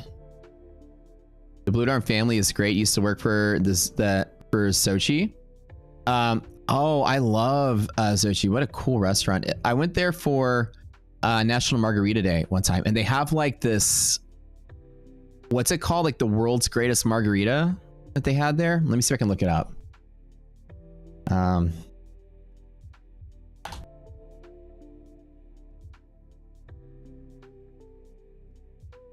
What did they call it?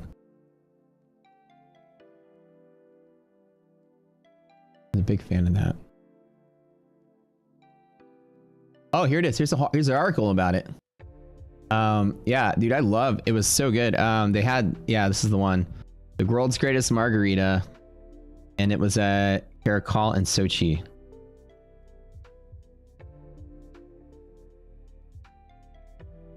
Yeah, by far the best Rita I've ever had. It was so good. Yeah, I remember it was like in a giant. There it was. It was made with like some aged añejo. I remember this. I remember this for sure. Yeah, there it is. There it is. It was like not like a margarita like you normally get. It was like a cocktail that you sipped on, just like a margarita. That's the one. I kind of want to get one now, actually. So waiting for hedge pressure, you guys. Take my actionable trades. I'm not gonna do anything. If Rocksteady created indicators with label probability in a chart, that would end all of the indicators. Sorry to interrupt the personal conversation. No, I'm just wrapping some killing time. I think LPM, you're 100% right. Like I think having probabilities printed on the chart with that real-time backtest is like the most important part of a strategy. It's like when poker players are playing and you watch like the World Series of Poker, on the side of the screen, they're telling you, the viewer, what the probabilities are of certain cards being flopped over. Like who has the highest probability of winning. Why not do that in trading? It would be so amazing to have that, you know? Let's check the monthly maps. All right. Yeah, I am super pumped though to have some fun this weekend. And again, these are my guy friends, and while they do party pretty hard, they're actually all very respectable community members. They know all the club and restaurant owners, and I'm kind of a nerd that hangs out with cool people. Don't for one instant think I'm actually a cool person.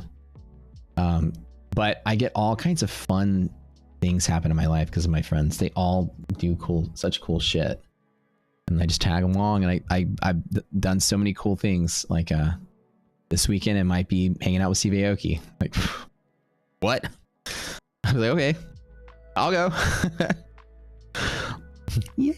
Yay! Monthly maps, bull liquidation. It does show there's a little bit of selling on the bull side and kind of flat on the bear side. With that being said, remember the Monday following monthly expiration, all of this will shift around. So we take this with a grain of salt. Like leading into monthly expiration, there's selling pressure.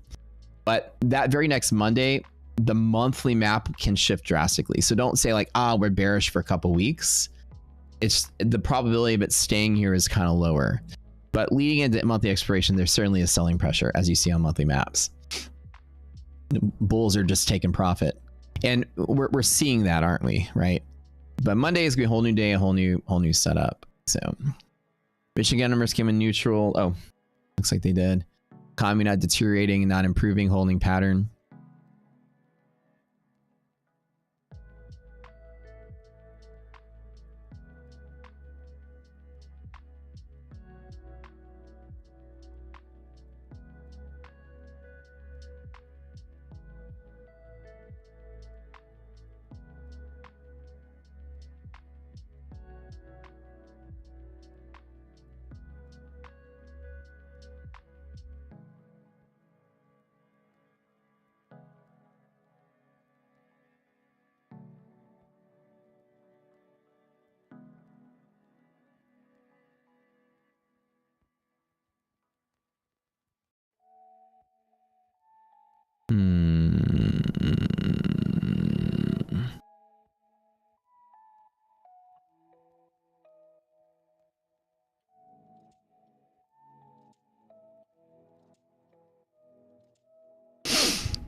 Let's see.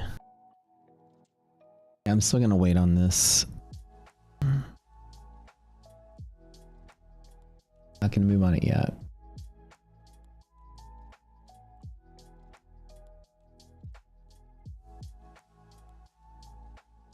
O'clock.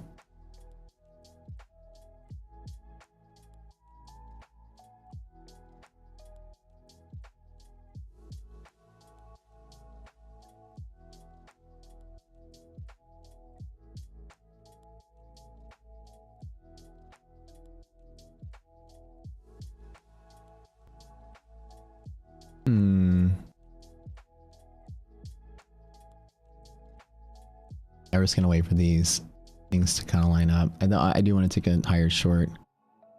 Try to.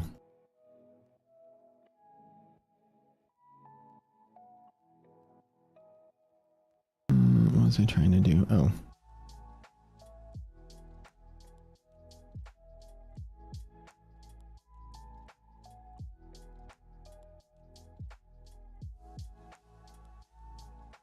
You want me to do a cooking live stream sometime for y'all? That'd be kind of dope.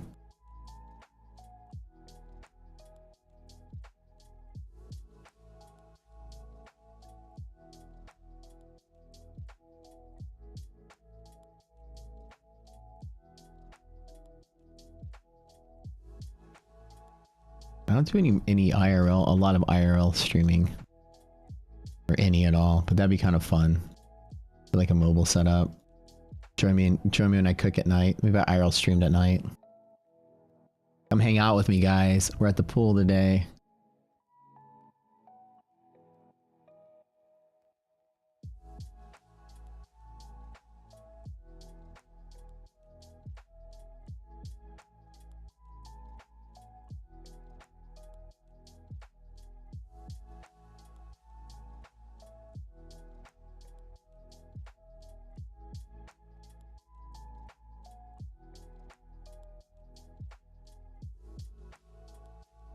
Yep. Just gonna let this market move around. Like I said, I'm not super eager to long this. I'd like to see. I'm gonna give it a couple more. Like at the end of the next hour, or this hour, I think is when we're gonna get that movement. So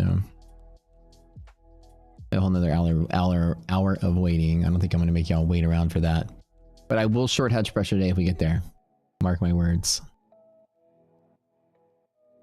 And I'll report. Your Robin's account is probably like 63, 64%. I really haven't looked. But hopefully it should keep me on the leaderboard through the weekend. Granted, no one else passed me up. It's been a fight for 5th place because while I haven't been losing, like momentum, people have just been moving faster, which is great. Like the competition's good, but like also this market is very volatile. And I noticed some people are taking some big risks. I've seen some 10-15% jumps by some of these people on this leaderboard, but most of the top 3 guys have been consistent at the same spot. So we'll see.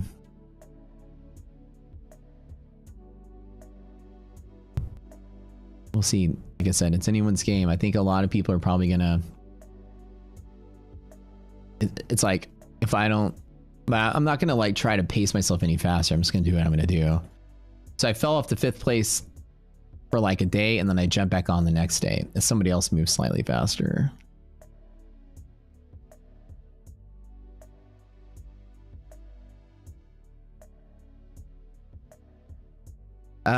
Hell yeah. Oh, hell yeah, the live streaming. Do you know how many people are in the Robins? That's a good question.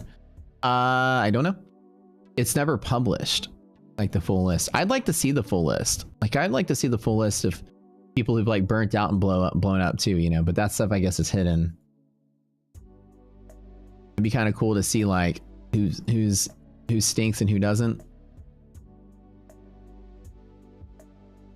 Or to see how many like multiple accounts these people are trying to trade, because I know like the biggest complaint about the account, about the contest, is that you can trade multiple accounts. So to secure that against all the haters, I set my account number to Tracer Matt. So he collected everyone's account numbers to be fair.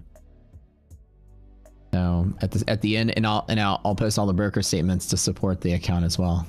I have only ever traded. I've never traded 2 accounts at once. That's for damn sure. So I know there's some people like there's like a joker out there who talks crap about everybody who does that from the sidelines because they're banned from the tournament, but they bring a lot of stink to everyone. And so all the traders that entered it decided to, you know, come together and say, well, you know, let's go ahead and make sure that we know that it's fair. And Matt was like, I think ICT gave his number to Matt. Somebody else gave their number to Matt. And I was like, oh, here, Matt, here's my number too. So I sent Matt a picture of my account, the account number and everything. Matt's a very trustworthy guy. So, but I'd like to see on the leaderboard how many like, you know, how many people have multiple accounts. I've always was curious how many people were trying to game that system. He made, yeah, Matt paid 3 amount. Matt hit the major nail on the head with the problem with the contest. It's hard to overcome the commission hurdle. When you trade micros, you lose about 40% of your gains, give or take. That's like my calculation off of that one day that I did that. I made 1,200 bucks and I walked away with like 900 of it, something like that. And I went and looked at the thing, and there's like a trade processing fee that's almost as much as the commission. And if you trade minis, you're going to lose like 40%-ish, close to 40 of your profit for those fees and commissions. In the Robbins Cup, you lose a lot of money to that overhead just to compete. So it's a hurdle. And yeah, Matt, if you trade sideways or have a sideways month, you're going to not grow. And Matt made a video detailing. It was a really good video. It's 100% right. You have to go on like a lucky streak, or you have to basically like just not trade a lot and just be very cautious, because if you try to scalp or trade up, trade down, the commissions will eat you alive. They're really bad. Am I going to crush the competition? Oh, thank you. There's too many Matts. There's a lot of Matts out there in the trading space. There's Money Matt, he's a YouTuber. There's Trade Brigade, his name is Matt. There's Tracer Matt, his name is Matt. My name is Matt. There's Market Moves Matt on Instagram. I'm friends with him. There's a lot of Matts in the trading space, believe it or not. Matt Kors. Oh, yeah, Matt Kors, the I don't know him, but he's the AMC guy or the GameStop guy. He's one of the meme stocks. The meme guy? Yeah. Okay, yeah. I've never met him before, but I remember during the GameStop days, I remember seeing that name a bunch. The apes, are they all still around? That AMC is like worth like $1 again. Like AMC is completely trashed out. There's still people trading this stuff. Are there still hopefuls in the ape community? Holding this stock so it can go back up to $1 million again. Remember, God, remember January of 2021, if I remember correctly, was when this happened. I remember from my memory strikes me, it was in Jan of 2021. Oh, that was Jan. Oh yeah, here it is. Here it is. Jan. Boom. I guess AMC had a second wave in the summer. All that post-COVID craziness. All the Robinhood days. There's Jan. And then that happened. And then people bought the dip at 200. They held 80. Let's hold the line, guys. They held in a couple bumps. Hold the line, hold the line, hold the line. It fell to $8. I'm going to buy some more. Let's go to the moon. Let's go. It's $4. Buy some more. And then like next year, it'll be like $1.28 maybe.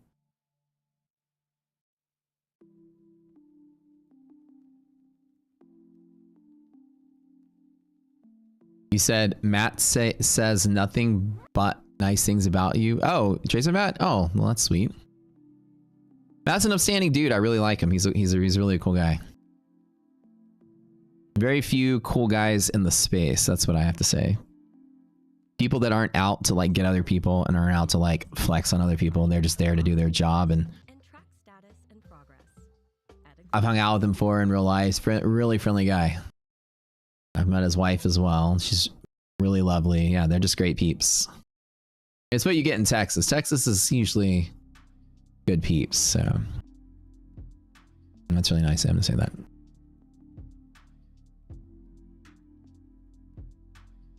There's no meme YouTuber anymore, but the apes are there. Did I watch Dumb Money? I actually just watched Dumb Money. It was actually really good. I was surprised.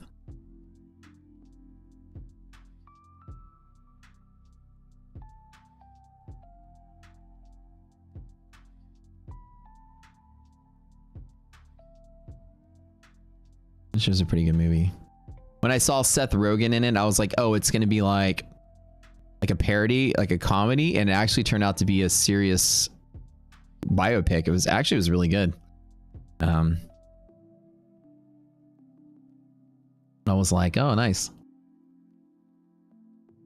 Seth Rogen was, what's his face from Melvin?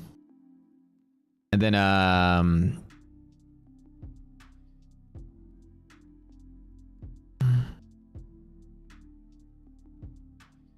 Ron Swanson. Nick Offerman was the guy from Citadel.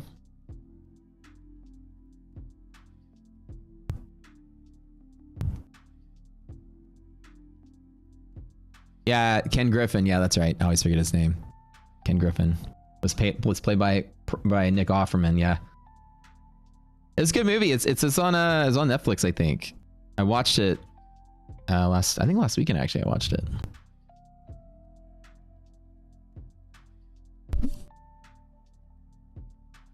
Let's look at the cast. It's a great movie. I love trading movies. They're like my favorite.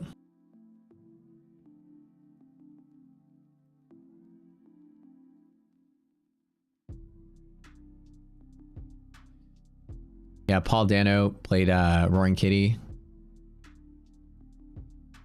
Which is actually an interesting role for him because he's such a like good, serious actor. He actually played DFV really good. He was really actually really good at that role. They completely looked exactly alike. He got the mannerisms down and everything. Gabe Plotkin, that was his name. Seth Rogen.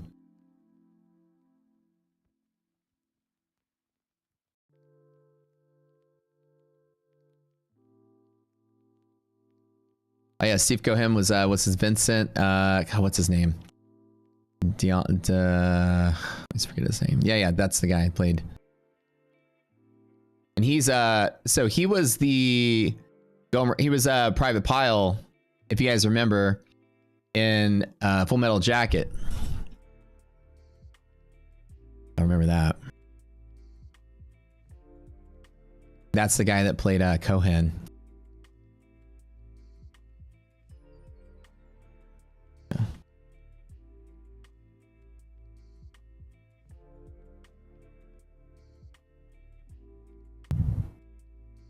Steve Cohen.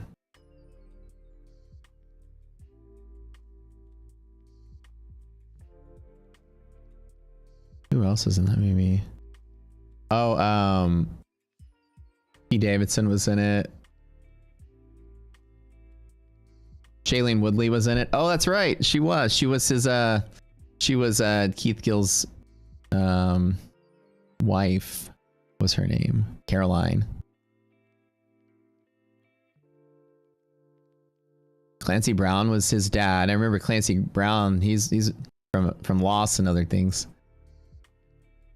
Yeah, it's pretty decent, pretty interesting cast. Yeah, but when I saw Seth Rogen and Paul Dano and Pete Davidson, I thought it was gonna be like a and Nick Offerman. I was like, oh, it's gonna be like a screwball comedy, like a goofy, like World's End kind of thing. And it actually turned out to be pretty decent. It was a good movie.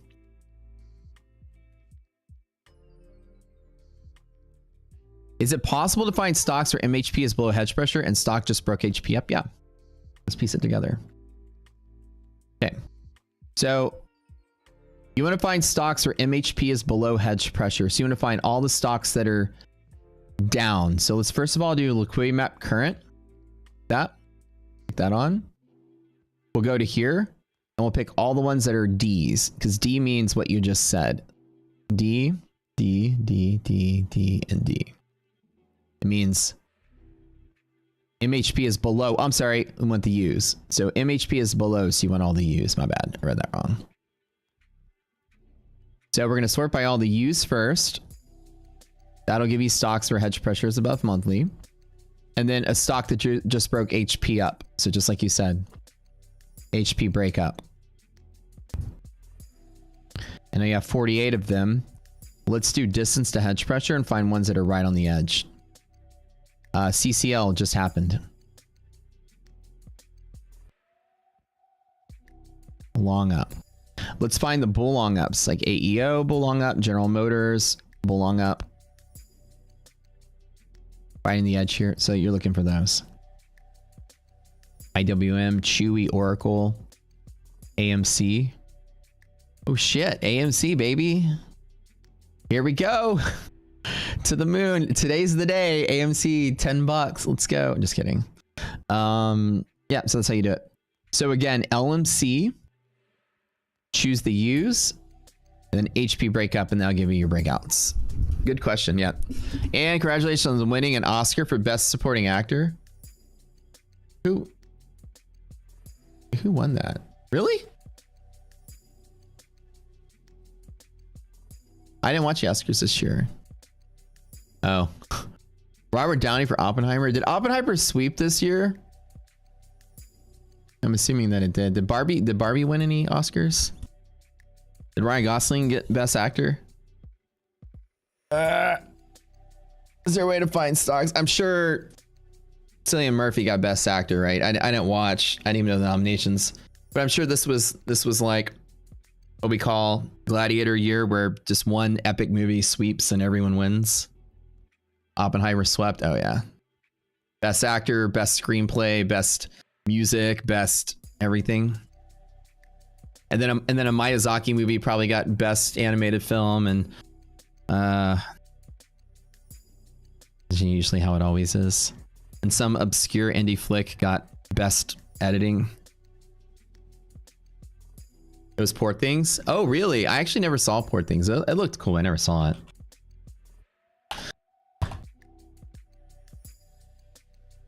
Poor Things won a lot. It looked good. I need to actually watch it. I'm gonna watch it now. Yes, just got PSCD of people on Facebook saying AMC, GME, and Doge can all go to the moon. To the moon. got? Billie Eilish one for her song. Oh, that's such a good song too. I saw her play that song live at Lollapalooza last year. I went to Lolla in September, and it was really good live. She had that video, the music video of her doing the sewing the dolls or whatever, playing behind her when she did live. It's just super good. She's really, really good live. It was one of my favorites from that festival.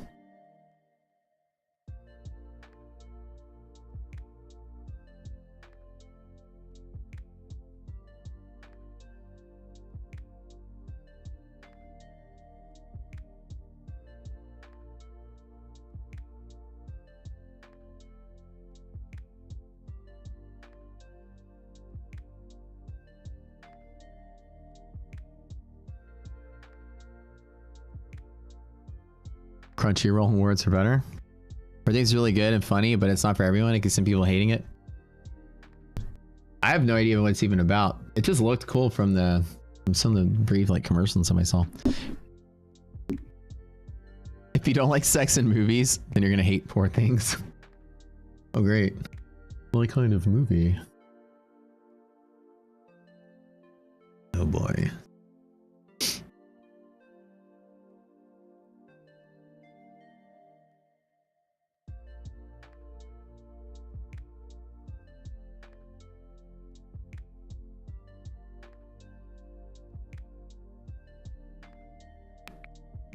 So it doesn't look like I'm getting that HP tap I want. Again, it could take all day to happen. I think that we're kind of hugging there. That short was a good idea. It's didn't take it though.